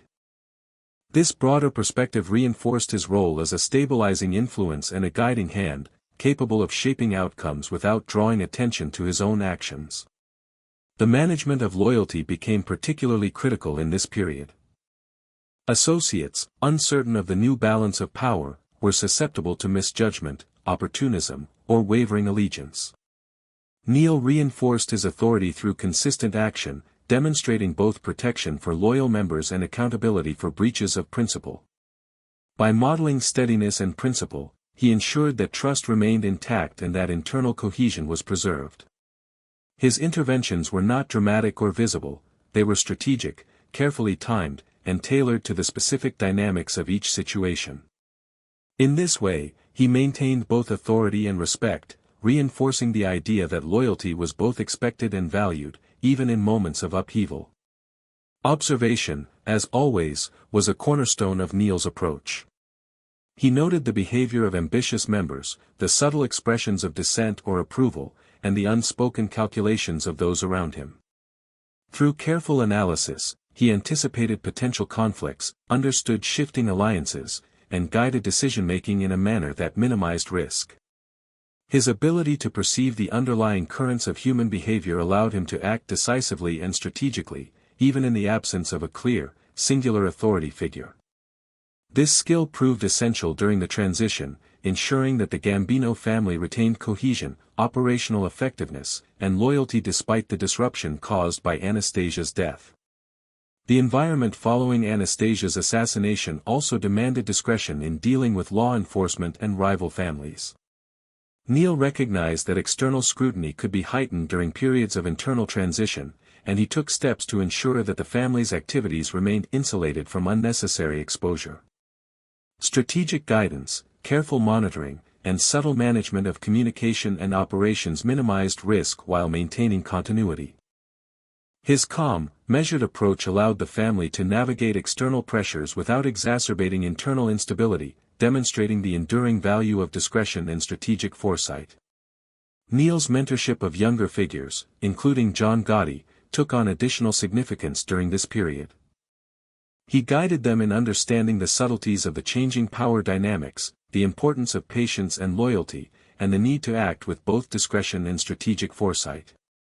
By modeling calm authority and principled decision-making, Neil reinforced lessons in leadership and influence that would resonate long after the immediate crisis had passed.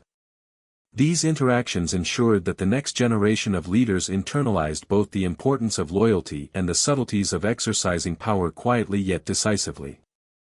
The assassination of Anastasia also highlighted the fragility of leadership based solely on visibility and intimidation. Neil's influence, built on observation, discretion, and principled action, proved to be more durable than the raw force wielded by more flamboyant figures. His ability to manage both the operational and human elements of the organization allowed the family to navigate a potentially destabilizing event without descending into chaos. This period underscored the strategic advantage of calm, measured authority and reinforced the enduring value of the principles that had guided Neil throughout his career. Through the careful management of internal dynamics, reinforcement of loyalty, and strategic oversight of broader alliances, Neil Dellacroce ensured that the Gambino family remained functional, cohesive, and resilient in the wake of a sudden and disruptive loss. His influence during this period was quiet but profound, demonstrating the power of discretion, foresight, and principle in a world dominated by volatility, ambition, and risk. Anastasia's death created a vacuum that could have destabilized the family, yet Neil's steady guidance preserved stability, reinforced cohesion, and maintained operational effectiveness.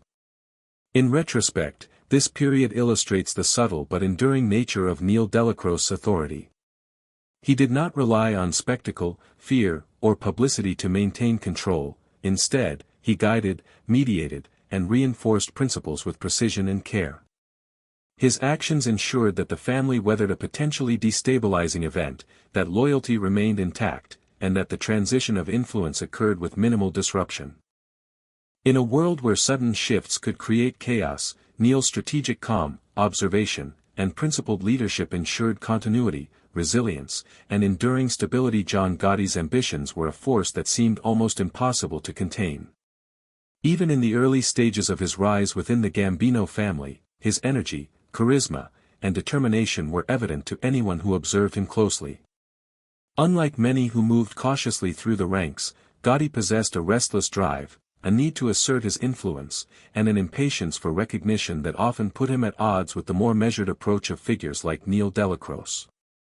For Neil, observing Gotti was both fascinating and necessary, a careful study of a young man whose potential was matched only by the volatility of his temperament. This period of Gotti's development would prove crucial, as the interplay between ambition and restraint became a defining theme in the Gambino family's future. Neil recognized early that Gotti's natural assertiveness, if left unchecked, could destabilize internal dynamics. His ambition was not merely personal, it had the power to shift alliances, challenge existing authority, and alter the balance of influence within the family. Observing these tendencies, Neil understood that guidance was essential, not as a form of control, but as a means to channel energy in ways that aligned with the principles of loyalty, discretion, and strategic foresight. His mentorship emphasized patience, subtlety, and the long-term consequences of action, providing Gotti with a framework within which his ambition could be exercised without undermining the cohesion of the family. Gotti's rise was marked by contrasts. On one hand, he possessed a natural charisma that drew people toward him, an ability to inspire loyalty through personal magnetism, and a willingness to take bold, visible action that others might avoid. On the other hand, this same energy, if unchecked, had the potential to create friction, provoke conflict, and draw unwanted attention. Neil's guidance sought to temper these tendencies, demonstrating that influence and authority were as much about timing, strategy, and perception as they were about force or visibility.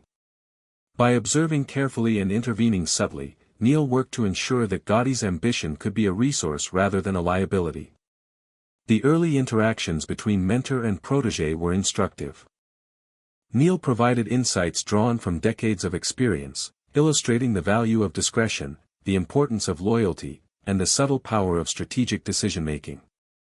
Gotti absorbed these lessons unevenly, at times impatient with the restraint Neil advocated, but the foundation was being laid for a more nuanced understanding of leadership and influence. Through observation and discussion, Gotti began to see that ambition, when combined with calculation and adherence to principle, could yield far greater and more enduring results than impulsive displays of energy or bravado. Within the internal hierarchy of the family, Gotti's ambitions began to create subtle tensions.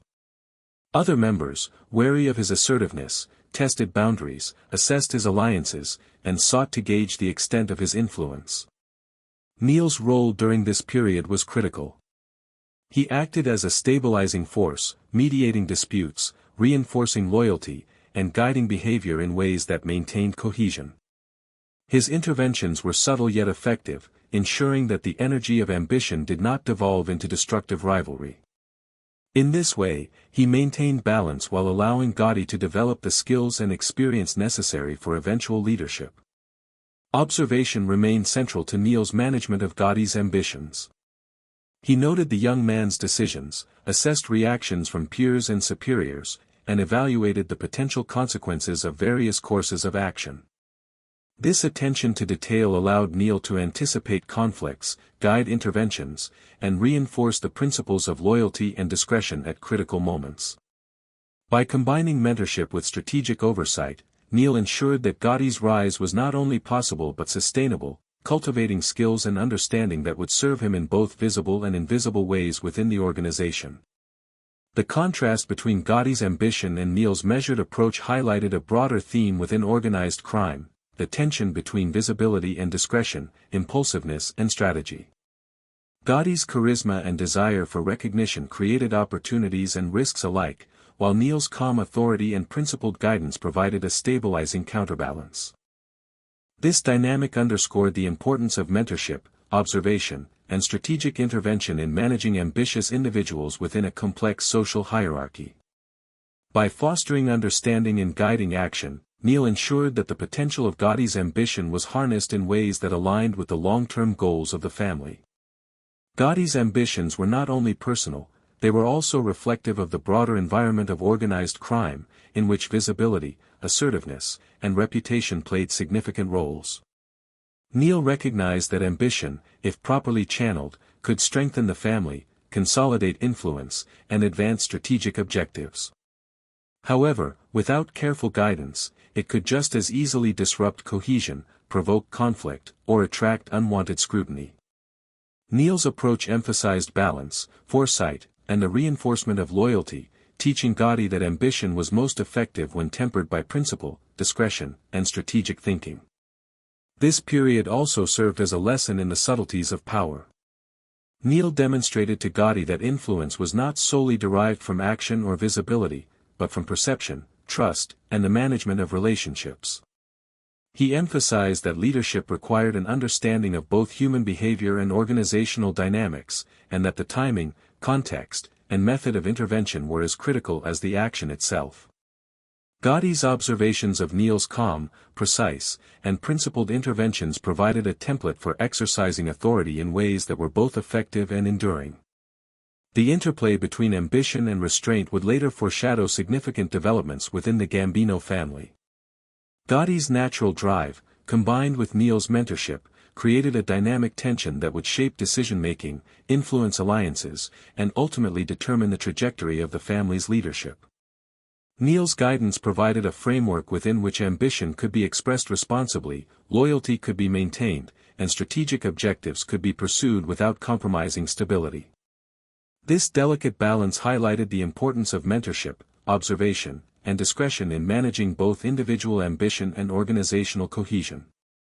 Through these early lessons, Gotti began to internalize the principles of strategic patience, discretion, and loyalty, even as his natural assertiveness continued to push boundaries. Neil's influence ensured that his ambition was guided by experience and principle rather than impulsiveness, providing a foundation for future leadership. The subtle tension between Gotti's energy and Neil's measured approach created a dynamic that would resonate throughout the family, shaping both immediate outcomes and the long-term culture of the organization. In retrospect, this period illustrates the critical role of mentorship and strategic guidance in managing ambition within a complex hierarchy.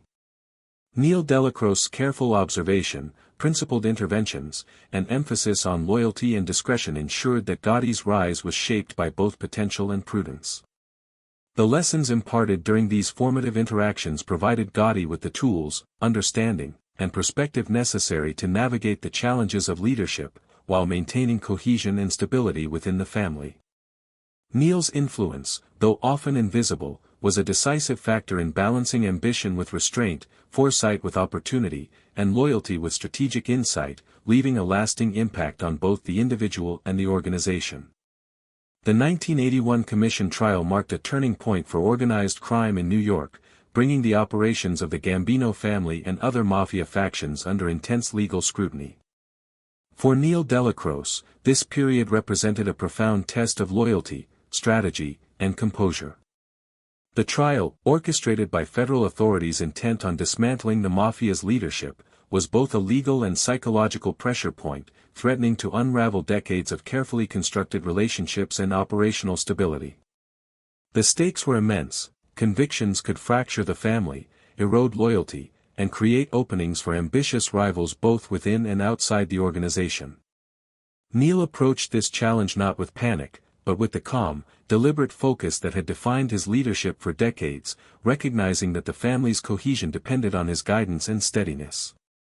The courtroom proceedings were intense, filled with the weight of legal strategy, witness testimonies, and meticulous examination of every detail of the family's operations. Lawyers scrutinized the actions of individuals, sought inconsistencies in behavior, and aimed to extract admissions that could compromise both reputation and operational secrecy.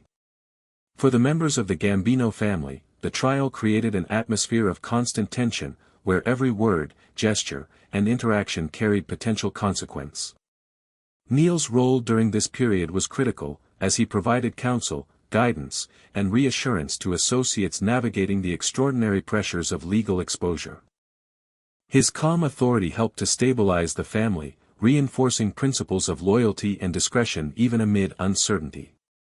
The trial tested the resilience of the family's internal bonds. Associates were confronted with decisions that could pit self-interest against allegiance, and the potential for betrayal loomed at every turn. Neil's approach emphasized the primacy of loyalty, demonstrating through both words and example that allegiance to the family and adherence to its principles were more valuable than short-term expedients. He guided members in navigating the pressures of interrogation, courtroom strategy, and internal dynamics, ensuring that decisions were informed, principled, and aligned with the family's broader objectives.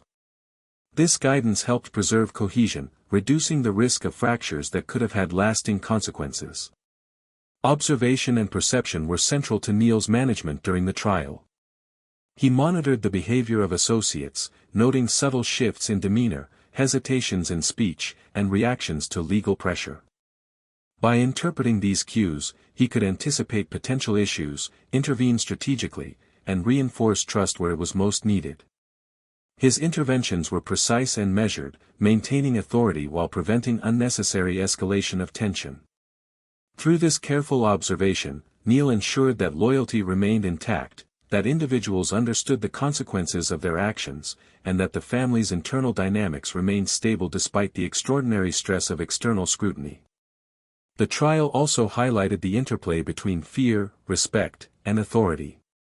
Some members of the family, confronted with the weight of potential convictions, were tempted to consider cooperation with authorities or other self-preserving measures. Neil's guidance emphasized the long-term importance of loyalty, illustrating through both example and counsel that the short-term relief of self-interest could come at the cost of enduring relationships, operational integrity, and personal safety.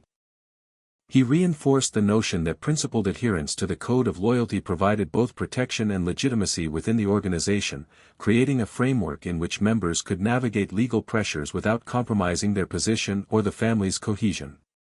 Strategic foresight was a hallmark of Neil's response during this period. He anticipated the moves of law enforcement, considered the likely behavior of associates under pressure, and devised approaches to maintain operational security. This included guiding the management of communications, advising on interactions with legal counsel, and reinforcing the necessity of discretion in every action and conversation. By maintaining this strategic oversight, Neil ensured that the family could endure the scrutiny of the trial while minimizing vulnerability, preserving both internal cohesion and operational continuity. The psychological weight of the trial was immense. Members faced the possibility of long-term imprisonment, financial penalties, and the erosion of reputation. Neil's calm presence provided reassurance, reducing anxiety and reinforcing confidence in the family's stability. He demonstrated through both action and example that composure, adherence to principle, and measured decision-making were critical tools in navigating extraordinary stress. His guidance helped associates maintain focus, resist impulsive decisions, and internalize the importance of loyalty and discretion as guiding forces in both personal and operational choices. Mentorship continued to play a critical role during this period. Neil's guidance extended to rising figures such as John Gotti, who were observing and participating in the dynamics of the trial. He instructed them in the importance of measured behavior, strategic thinking, and the management of both internal and external perception. By modeling calm authority and principled decision-making, Neil provided a template for leadership and influence under pressure, reinforcing the lessons that had guided his career and preparing the next generation to navigate the complex interplay of ambition, loyalty, and risk. The trial also underscored the subtle balance between public scrutiny and internal cohesion. Neil understood that the media attention, legal maneuvering, and public perception could create pressure points within the family, potentially destabilizing relationships or prompting impulsive actions. He mitigated these risks through strategic guidance, emphasizing the importance of maintaining composure, reinforcing loyalty, and focusing on long-term objectives. By doing so, he preserved both the operational integrity and the ethical framework of the family, ensuring that members could navigate external pressure without compromising internal stability. Throughout the trial, Neil's leadership exemplified the quiet, strategic approach that had characterized his career. He did not rely on force, intimidation, or public spectacle. Instead, he exercised influence through observation, counsel, and the consistent application of principle. His interventions were subtle, often invisible to outsiders, yet profoundly effective in maintaining cohesion, reinforcing loyalty, and guiding decision-making under extraordinary stress. The results of his guidance were evident in the family's ability to endure the trial without succumbing to fractures, betrayals, or strategic missteps. In retrospect, the 1981 Commission trial illustrates the complex interplay of loyalty, strategy, and composure in the management of organized crime. For Neil Dellacroce, it was a moment that demanded the full measure of his skills, experience, and judgment. He navigated the pressures of legal scrutiny, internal dynamics, and psychological tension with calm authority, reinforcing the principles that had guided his career and ensuring that the Gambino family remained cohesive and resilient. The trial serves as a testament to the enduring value of discretion, observation, and principled leadership, demonstrating that influence in high-stakes situations is often exercised most effectively through subtle, strategic action rather than overt displays of power. Ultimately, Neil's management of the 1981 Commission trial reinforced his role as a stabilizing force, mentor, and strategic guide within the Gambino family. He ensured that loyalty remained intact, that operational security was preserved, and that members navigated extraordinary pressure with composure and principle. His quiet authority shaped the family's response to one of the most challenging legal tests of its history, demonstrating the enduring power of strategic foresight, principled leadership, and unwavering commitment to the values that had long defined his influence. As Neil Dellacroce's final days approached, the atmosphere within the Gambino family grew quietly tense, a subtle tension that accompanied the slow but inevitable transition of influence. Neil had been the stabilizing presence for decades, the calm hand that guided behavior, reinforced loyalty, and maintained cohesion amidst the constant pressures of ambition, rivalry, and law enforcement scrutiny. His declining health was felt by associates and peers alike, a quiet reminder that even the most enduring authority is subject to the passage of time. Yet, throughout this period, Neil's composure never wavered. He continued to operate with the measured precision that had defined his life, influencing decisions, mentoring rising figures, and quietly preserving the balance of power until his final moments. The streets, offices, and shadowed meeting rooms of New York reflected the subtle anxiety that accompanied the awareness of Neil's fragility. Members of the family observed him with renewed attention, recognizing that the loss of such a central figure would create both opportunity and uncertainty. Ambition simmered beneath the surface, tempered by loyalty but emboldened by the recognition that the landscape of influence was shifting. Neil, ever perceptive, noted these undercurrents and responded with the same quiet authority that had guided his career. He provided counsel, reinforced principles, and reminded associates through example that patience, discretion, and loyalty remained the guiding forces in both action and decision-making. Despite the constraints of his health, Neil maintained a disciplined routine, balancing personal care with the responsibilities he had cultivated over decades. Each meeting, intervention, and strategic discussion was approached with deliberate thought and attention to detail. His physical presence may have weakened, but his mental acuity, judgment, and understanding of human behavior remained as sharp as ever. He continued to assess motivations, anticipate conflicts, and guide outcomes with precision, ensuring that the family's operations remained coherent and effective even as the inevitable transition loomed. Mentorship became increasingly significant during this period. Neil invested time in preparing the next generation of leaders, emphasizing the lessons that had guided his life, the primacy of loyalty, the subtle power of discretion, and the importance of strategic foresight. Rising figures, including John Gotti, observed closely, learning not only from instruction but from Neil's own comportment in the face of vulnerability. His calm, principled approach reinforced the notion that true authority is demonstrated through consistency, judgment, and the ability to maintain balance, even when circumstances are uncertain or precarious. The mentorship was as much about legacy as it was about immediate guidance, ensuring that the family's cultural foundations would persist beyond his presence. The internal dynamics of the family during this time were delicately balanced. Ambition, while ever present, was tempered by respect for Neil's enduring authority. Associates understood that his judgment, even in decline, carried profound weight, and they continued to defer to his guidance in matters of strategy, loyalty, and operational decisions. This combination of respect and latent tension created a charged but disciplined environment, one in which the careful management of perception, timing, and allegiance remained critical. Neil's awareness of these dynamics allowed him to intervene subtly, reinforcing cohesion and preventing fractures before they could emerge, even as the inevitability of change loomed ever closer. External pressures compounded the internal tension. Law enforcement scrutiny, media attention, and rival factions all remained constant considerations, and Neil's guidance continued to mitigate risk, preserve discretion, and ensure operational continuity. He maintained oversight of communications, monitored potential vulnerabilities, and advised associates on measured responses to both internal and external stimuli. These actions, often imperceptible to outsiders, were critical in maintaining stability, ensuring that the family's influence remained resilient even amid the uncertainties that accompanied his declining health. The psychological dimension of Neil's final days was profound. He was acutely aware of the fragility of his position and the impact his absence would have on both individuals and organizational structures. Yet he did not allow this awareness to manifest as anxiety or indecision. Instead, it reinforced his commitment to deliberate action, careful guidance, and the cultivation of resilience in others.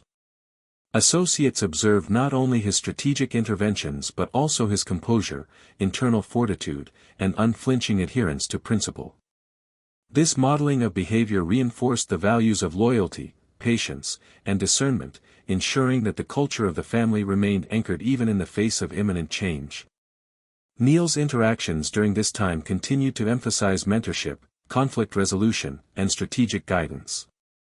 He counseled associates on navigating rivalries, managing ambition, and interpreting subtle cues in behavior and alliances. He reinforced the importance of balancing assertiveness with discretion, ambition with loyalty, and immediate action with long-term strategy. His guidance was nuanced and contextually tailored, reflecting decades of experience in managing both human behavior and operational complexity. Even as his physical capacity waned, the depth of his insight and the clarity of his judgment remained unimpaired, ensuring that the family's trajectory remained informed, coherent, and aligned with enduring principles. The period also highlighted the human dimension of leadership in the underworld. Neil's declining health underscored the vulnerability inherent in even the most respected figures, emphasizing that influence is sustained not only by personal authority but by the structures, principles, and cultural norms cultivated over time. His awareness of this reality informed his approach, reinforcing mentorship, reinforcing strategic thinking, and emphasizing the internalization of principles that would sustain the family after his departure. This preparation was both deliberate and subtle, reflecting his understanding that continuity depended on the internalization of values rather than the perpetual presence of a single individual. Neil's final days were characterized by a quiet orchestration of influence, a careful calibration of authority, and the reinforcement of loyalty. He managed internal ambitions with subtlety, guided strategic decisions with precision, and provided a stabilizing presence that ensured continuity despite the encroaching inevitability of change. The family's cohesion, operational effectiveness, and adherence to principle were maintained, not through force or spectacle, but through the deliberate application of insight, judgment, and mentorship. Neil's enduring influence was felt in every decision, every interaction, and every observation, creating a calm yet profound framework for continuity. Even as mortality approached, Neil's focus remained on the principles that had guided his life: loyalty, discretion, patience, and strategic foresight. He reinforced these values not only through instruction but through the modeling of behavior, demonstrating that authority is as much about internal composure and ethical consistency as it is about external command.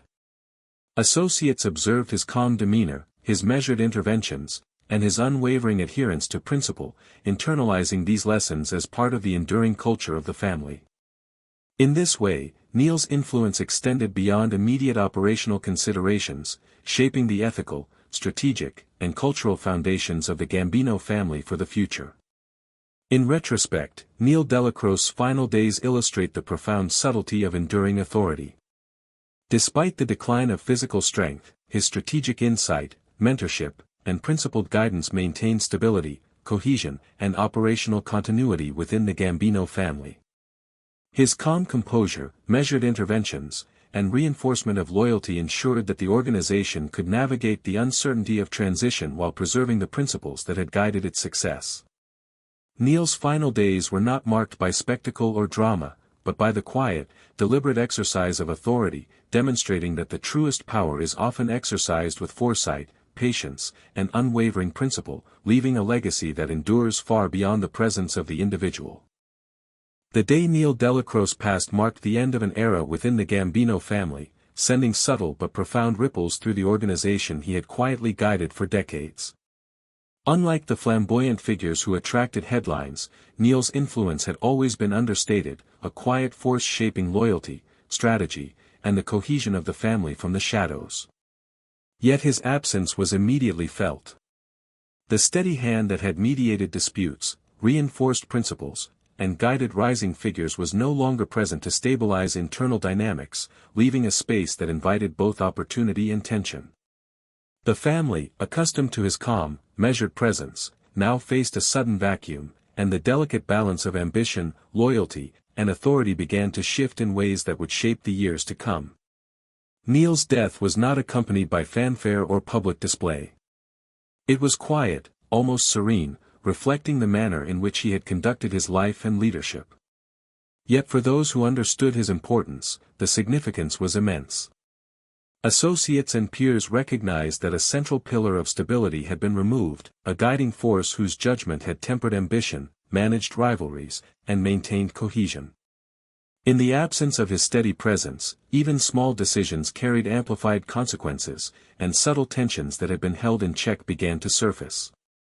The organization's ability to navigate these pressures depended on the internalization of principles Neil had instilled over decades, as well as the capacity of others to assume responsibility in a measured, disciplined way. The immediate response within the family reflected both grief and recognition of responsibility.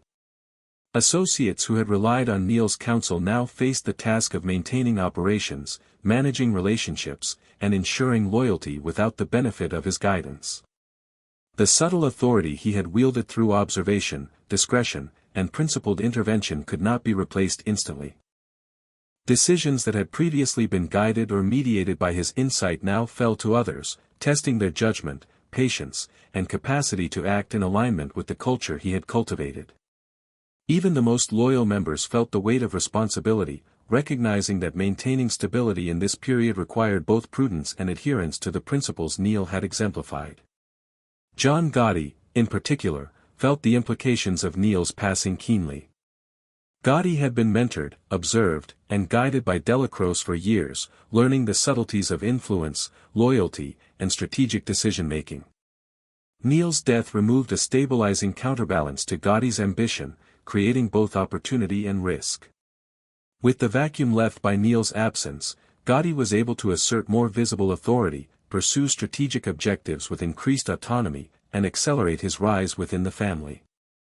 Yet this newfound latitude also carried inherent dangers. The absence of Neil's tempering guidance meant that decisions now rested more heavily on Gotti's judgment alone, and the consequences of miscalculation could ripple throughout the organization. The ripple effects of Neil's death extended beyond leadership dynamics to the broader operational and strategic landscape of the family. Associates who had relied on his counsel for mediation, strategic advice, and reinforcement of principles now had to navigate challenges independently. Disputes that had previously been contained or resolved through Neil's intervention now required careful management, and the potential for misalignment or conflict increased. Even routine operational decisions carried weight, as the absence of his stabilizing influence left the family more vulnerable to internal friction, miscommunication, and errors in judgment. The subtle but pervasive impact of his absence demonstrated the depth of his influence, which had been felt not only in high-profile decisions but in the day-to-day functioning of the organization. The psychological impact on members of the family was equally profound. Neil's calm presence had served as a source of reassurance, a steadying influence that allowed associates to navigate pressures, maintain composure, and adhere to principles even under duress. With his passing, a sense of uncertainty emerged, subtle but tangible, as members adjusted to the absence of the figure who had long been the moral and strategic anchor. This transition demanded adaptability, resilience, and a heightened awareness of the principles that had guided Neil's leadership. Associates were compelled to internalize his lessons more fully, translating them into action without the benefit of direct guidance, and to balance ambition, loyalty, and discretion in ways that would ensure continuity. Neil's death also altered the perception of authority within the family. Previously, his presence had served as a stabilizing reference point, subtly influencing behavior and guiding decision-making through observation, mentorship, and principled intervention. In his absence, the distribution of influence became more visible, with ambitious figures seeking to assert authority more openly. This shift created both opportunities and challenges, as the family adapted to a new equilibrium in which leadership had to be exercised without the quiet, steady guidance that had defined Neil's tenure. The subtle realignment of power underscored the importance of strategic foresight, adherence to principle, and the cultivation of loyalty as guiding forces during periods of transition. External pressures compounded the internal adjustments. Law enforcement scrutiny, rival factions, and the broader criminal landscape continued to exert influence, and the absence of Neil's stabilizing presence increased the stakes of decision-making. Associates now had to navigate these pressures with greater autonomy, relying on the principles and lessons imparted by Neil rather than his direct intervention. The ability to maintain discretion, reinforce loyalty, and manage operational risk became critical, highlighting the enduring relevance of the strategic, principled approach that Neil had exemplified throughout his life. Even in death, Neil's influence remained perceptible. The structures, principles, and culture he had cultivated provided a framework for continuity, guiding behavior and decision-making despite his absence. Associates drew upon the lessons of observation, strategic foresight, loyalty, and discretion, applying them in ways that reinforced cohesion and mitigated risk. His legacy was evident not in dramatic displays but in the subtle, disciplined adherence to principle that continued to shape the Gambino family's internal dynamics and operational effectiveness. In retrospect, Neil Dellacroce's passing illustrates the quiet but profound nature of his authority. He had shaped the family not through spectacle, violence, or overt displays of power, but through principled leadership, strategic insight, and the cultivation of loyalty and cohesion.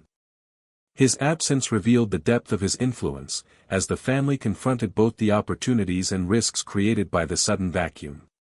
The careful observation, mentorship, and principled guidance he had provided over decades continued to resonate, ensuring that even in transition, the Gambino family retained the structures, culture, and resilience necessary to navigate uncertainty and maintain stability.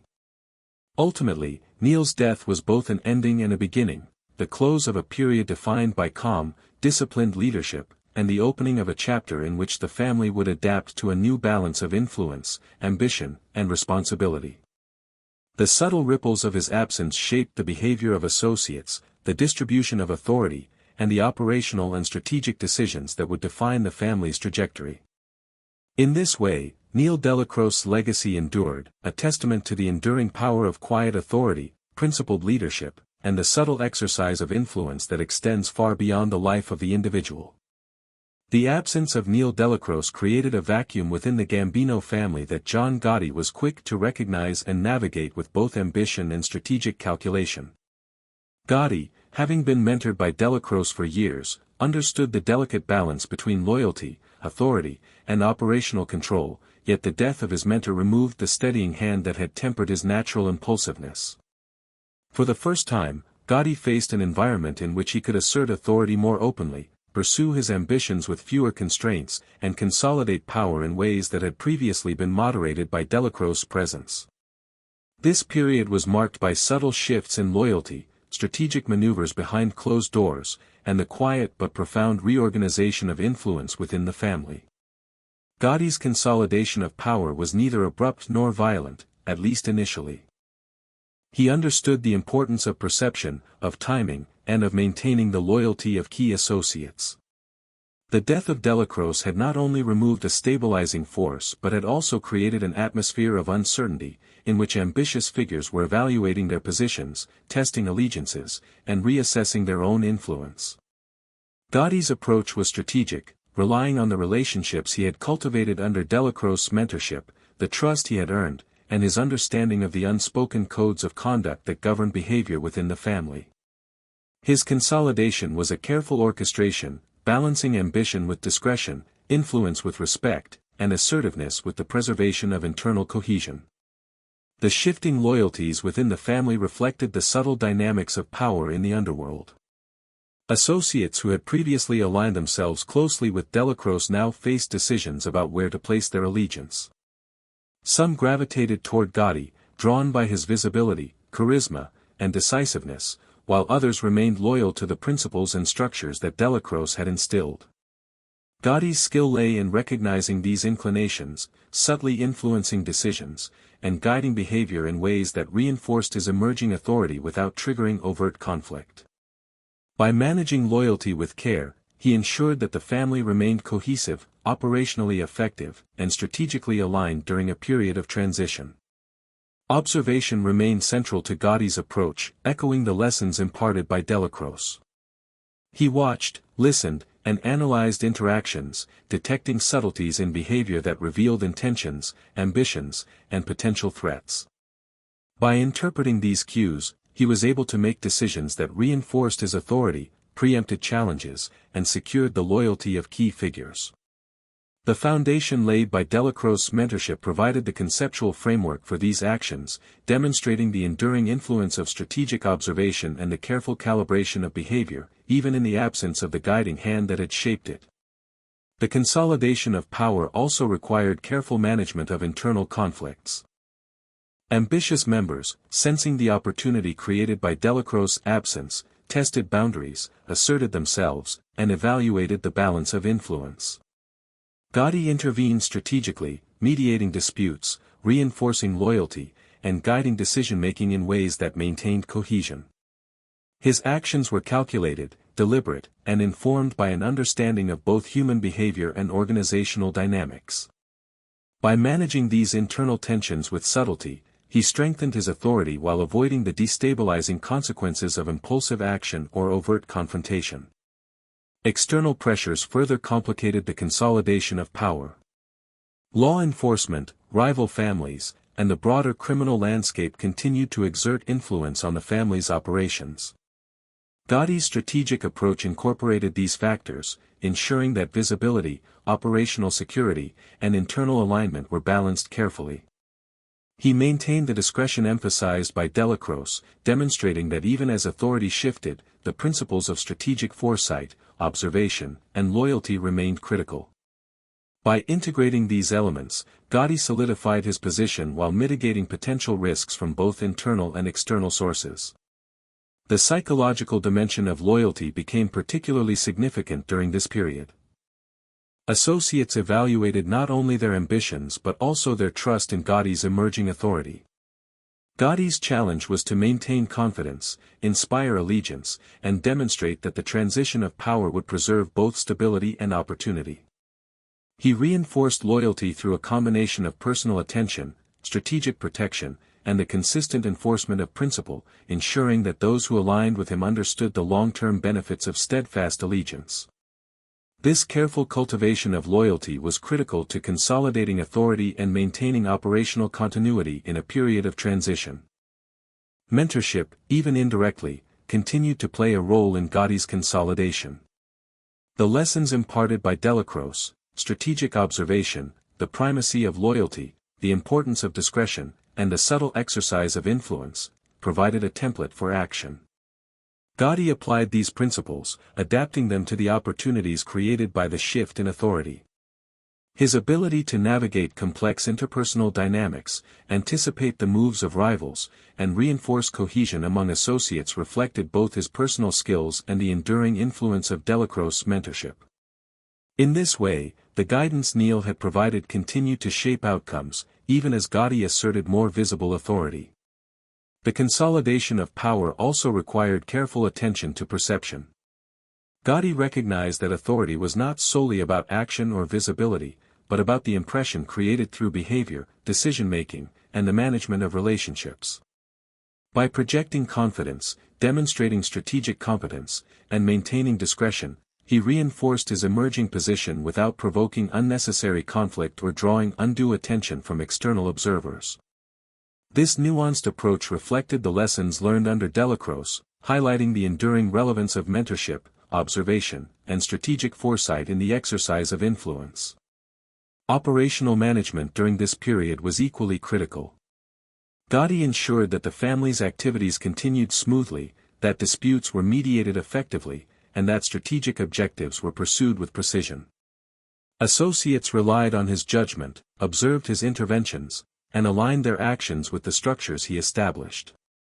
The family's cohesion, resilience, and operational effectiveness were preserved not through spectacle, but through careful orchestration, disciplined guidance, and the subtle enforcement of principle. Gotti's consolidation of power was therefore as much about sustaining the culture and strategic integrity of the organization as it was about personal authority. Even as he consolidated authority, Gotti remained aware of the fragility inherent in transition. The absence of Dellacroce, the ambitions of other figures, and the ongoing pressures of law enforcement created a landscape in which errors or miscalculations could have far-reaching consequences. Gotti's strategy emphasized observation, patience, and measured intervention, ensuring that authority was reinforced without creating instability. Associates were guided through careful mentorship, decisions were made with foresight, and the principles instilled by Dellacroce were applied to maintain cohesion. In this way, the consolidation of power was both strategic and resilient, reflecting a nuanced understanding of the interplay between ambition, loyalty, and influence. Ultimately, this period illustrates the subtle yet profound consequences of Neil Dellacroce's absence. Gotti's rise was facilitated by opportunity, but it was constrained and guided by the cultural and strategic foundations Dellacroce had established. The consolidation of authority, shifts in loyalty, and realignment of influence within the Gambino family were shaped by both the vacuum left by Dellacroce and the principles he had instilled. The interplay between ambition and strategic restraint, visibility and discretion, and loyalty and opportunity highlights the enduring relevance of mentorship, observation, and principled leadership in navigating the complexities of organized crime. Under John Gotti's leadership, the Gambino family reached a level of prominence and visibility that was both unprecedented and highly consequential. The era was characterized by Gotti's charisma, strategic boldness, and a willingness to assert influence publicly in ways that his predecessors, including Neil Dellacroce, had carefully avoided. Yet, even amid this flamboyance, the imprint of Dellacroce's guidance remained evident, subtly shaping the family's operations, culture, and internal cohesion. Dellacroce's principles, the primacy of loyalty, the necessity of discretion, the strategic management of human behavior, continued to influence decisions and behavior within the family, even after his death, and served as an undercurrent that tempered the potentially destabilizing energy of Gotti's high-profile approach. Gotti's public persona was strikingly different from the understated authority of Dellacroce. Where Neil had operated quietly, relying on observation, principle, and mentorship, Gotti embraced visibility. His charisma, audacity, and willingness to be seen created a narrative that fascinated the media and captured public imagination. Yet beneath the spectacle, Gotti's decisions and the operational stability of the family were still informed by the strategic lessons imparted by Dellacroce. Associates, who had internalized Neil's guidance over decades, continued to operate with a sense of loyalty, discipline, and discretion that reinforced the family's cohesion even as Gotti's visibility increased. This delicate balance allowed the organization to pursue high-stakes activities without succumbing entirely to the risks inherent in public exposure. The operational complexity of the family under Gotti's leadership was significant. He managed a vast network of associates, operations, and strategic alliances, all while navigating the pressures of law enforcement scrutiny and rival factions. The structures and principles Dellacroce had established provided a framework within which Gotti could exercise authority. Loyalty, discretion, and strategic foresight continued to guide decision-making, ensuring that even in the context of high-profile actions, the family maintained operational integrity. Associates adhered to these principles not merely out of obligation, but because the internalized culture Neil had cultivated remained influential, shaping behavior and reinforcing cohesion across the organization. The influence of Dellacroce was particularly evident in the family's internal dynamics. Ambition, rivalry, and personal agendas continued to emerge among members, and Gotti, despite his visibility, relied on the lessons imparted by Neil to navigate these challenges. Disputes were managed with a balance of firmness, discretion, and strategic mediation, reflecting the enduring impact of Dellacroce's guidance. Even as Gotti's personality and style dominated the public eye, the subtle mechanisms of control, loyalty reinforcement, and operational oversight that Neil had established continued to maintain equilibrium, preventing internal tensions from escalating into chaos. Loyalty remained the cornerstone of the family's cohesion during this period. Gotti, recognizing its importance, enforced allegiance with a combination of charisma, strategic intervention, and the consistent application of principle. The members who had been mentored or influenced by Dellacroce responded to these measures with a sense of continuity, adhering to the standards of trust, reliability, and discretion that had been cultivated over decades. The enduring cultural imprint of Dellacroce ensured that loyalty was not merely a reaction to fear or external authority, but a deeply internalized value that shaped decision-making, behavior, and operational efficiency across the organization. Observation and perception continued to guide strategic decisions under Gotti. Associates trained under Dellacroce's principles retained a capacity for nuanced understanding of human behavior, reading subtle cues, and anticipating consequences. This foundation enabled Gotti to make decisions informed not only by immediate operational needs but also by the broader dynamics of trust, loyalty, and influence. The careful balance between ambition and restraint, visibility and discretion, assertiveness and strategic patience that Dellacroce had modeled remained a guiding force, even as the Gambino family operated under unprecedented public attention and heightened scrutiny from law enforcement. The interplay of public visibility and internal discretion created a complex environment that required continuous management. Gotti's high-profile persona invited scrutiny, yet the operational and cultural foundations established by Dellacroce allowed the family to navigate this exposure without catastrophic disruption. Associates maintained loyalty, enforced internal rules, and preserved operational security, all while adapting to the public dynamics that Gotti's leadership style introduced. This balance reflected the enduring relevance of Dellacroce's principles, demonstrating that the culture and strategic foresight he instilled continued to guide behavior and decisions long after his passing. Even during periods of external pressure, such as legal investigations, media attention, and rival challenges, the underlying stability of the family owed much to Dellacroce's influence. Members who had internalized his lessons responded to stress with composure, discretion, and strategic judgment. Gotti, while more visible and assertive, benefited from this internalized culture, which provided a buffer against impulsive decisions and preserved cohesion. The contrast between Gotti's outward flamboyance and the quiet, disciplined operational framework that persisted within the family highlighted the enduring impact of Dellacroce's mentorship and strategic guidance. Mentorship and legacy continued to play a crucial role in sustaining operational continuity. Associates who had been influenced by Dellacroce in prior decades now acted as carriers of his principles, modeling loyalty, discretion, and strategic foresight for newer members of the organization. This generational transmission of values ensured that the culture of the family remained anchored, even as leadership styles evolved and external pressures intensified. Dellacroce's impact was evident not in public recognition but in the quiet efficiency, cohesion, and resilience of the organization, demonstrating that enduring influence is often exercised through culture, mentorship, and principle rather than visibility or spectacle. The consolidation of power under Gotti, therefore, was shaped not only by his personal ambition and charisma but by the enduring framework Dellacroce had established. Strategic foresight, loyalty, and discretion continued to guide operations, mediate conflicts, and maintain cohesion. Associates acted within the structures and cultural norms that Neil had cultivated, ensuring that Gotti's public prominence did not destabilize the family's internal functioning. The subtle interplay between visibility and discretion, ambition and principle, reflects the enduring significance of Dellacroce's influence, demonstrating that even after death, his guidance continued to shape the behavior, decisions, and culture of the Gambino family. Ultimately, the peak of the Gambino family under Gotti cannot be fully understood without recognizing the lingering, invisible hand of Neil Dellacroce. His principles, mentorship, and strategic foresight continued to shape loyalty, influence decision-making, and stabilize internal dynamics.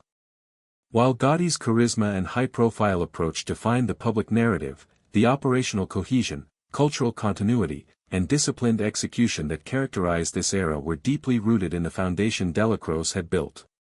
The legacy of his quiet authority endured, guiding behavior and maintaining stability even amid the spotlight, ensuring that the family's success was not merely a product of visibility but of principle, foresight, and enduring influence.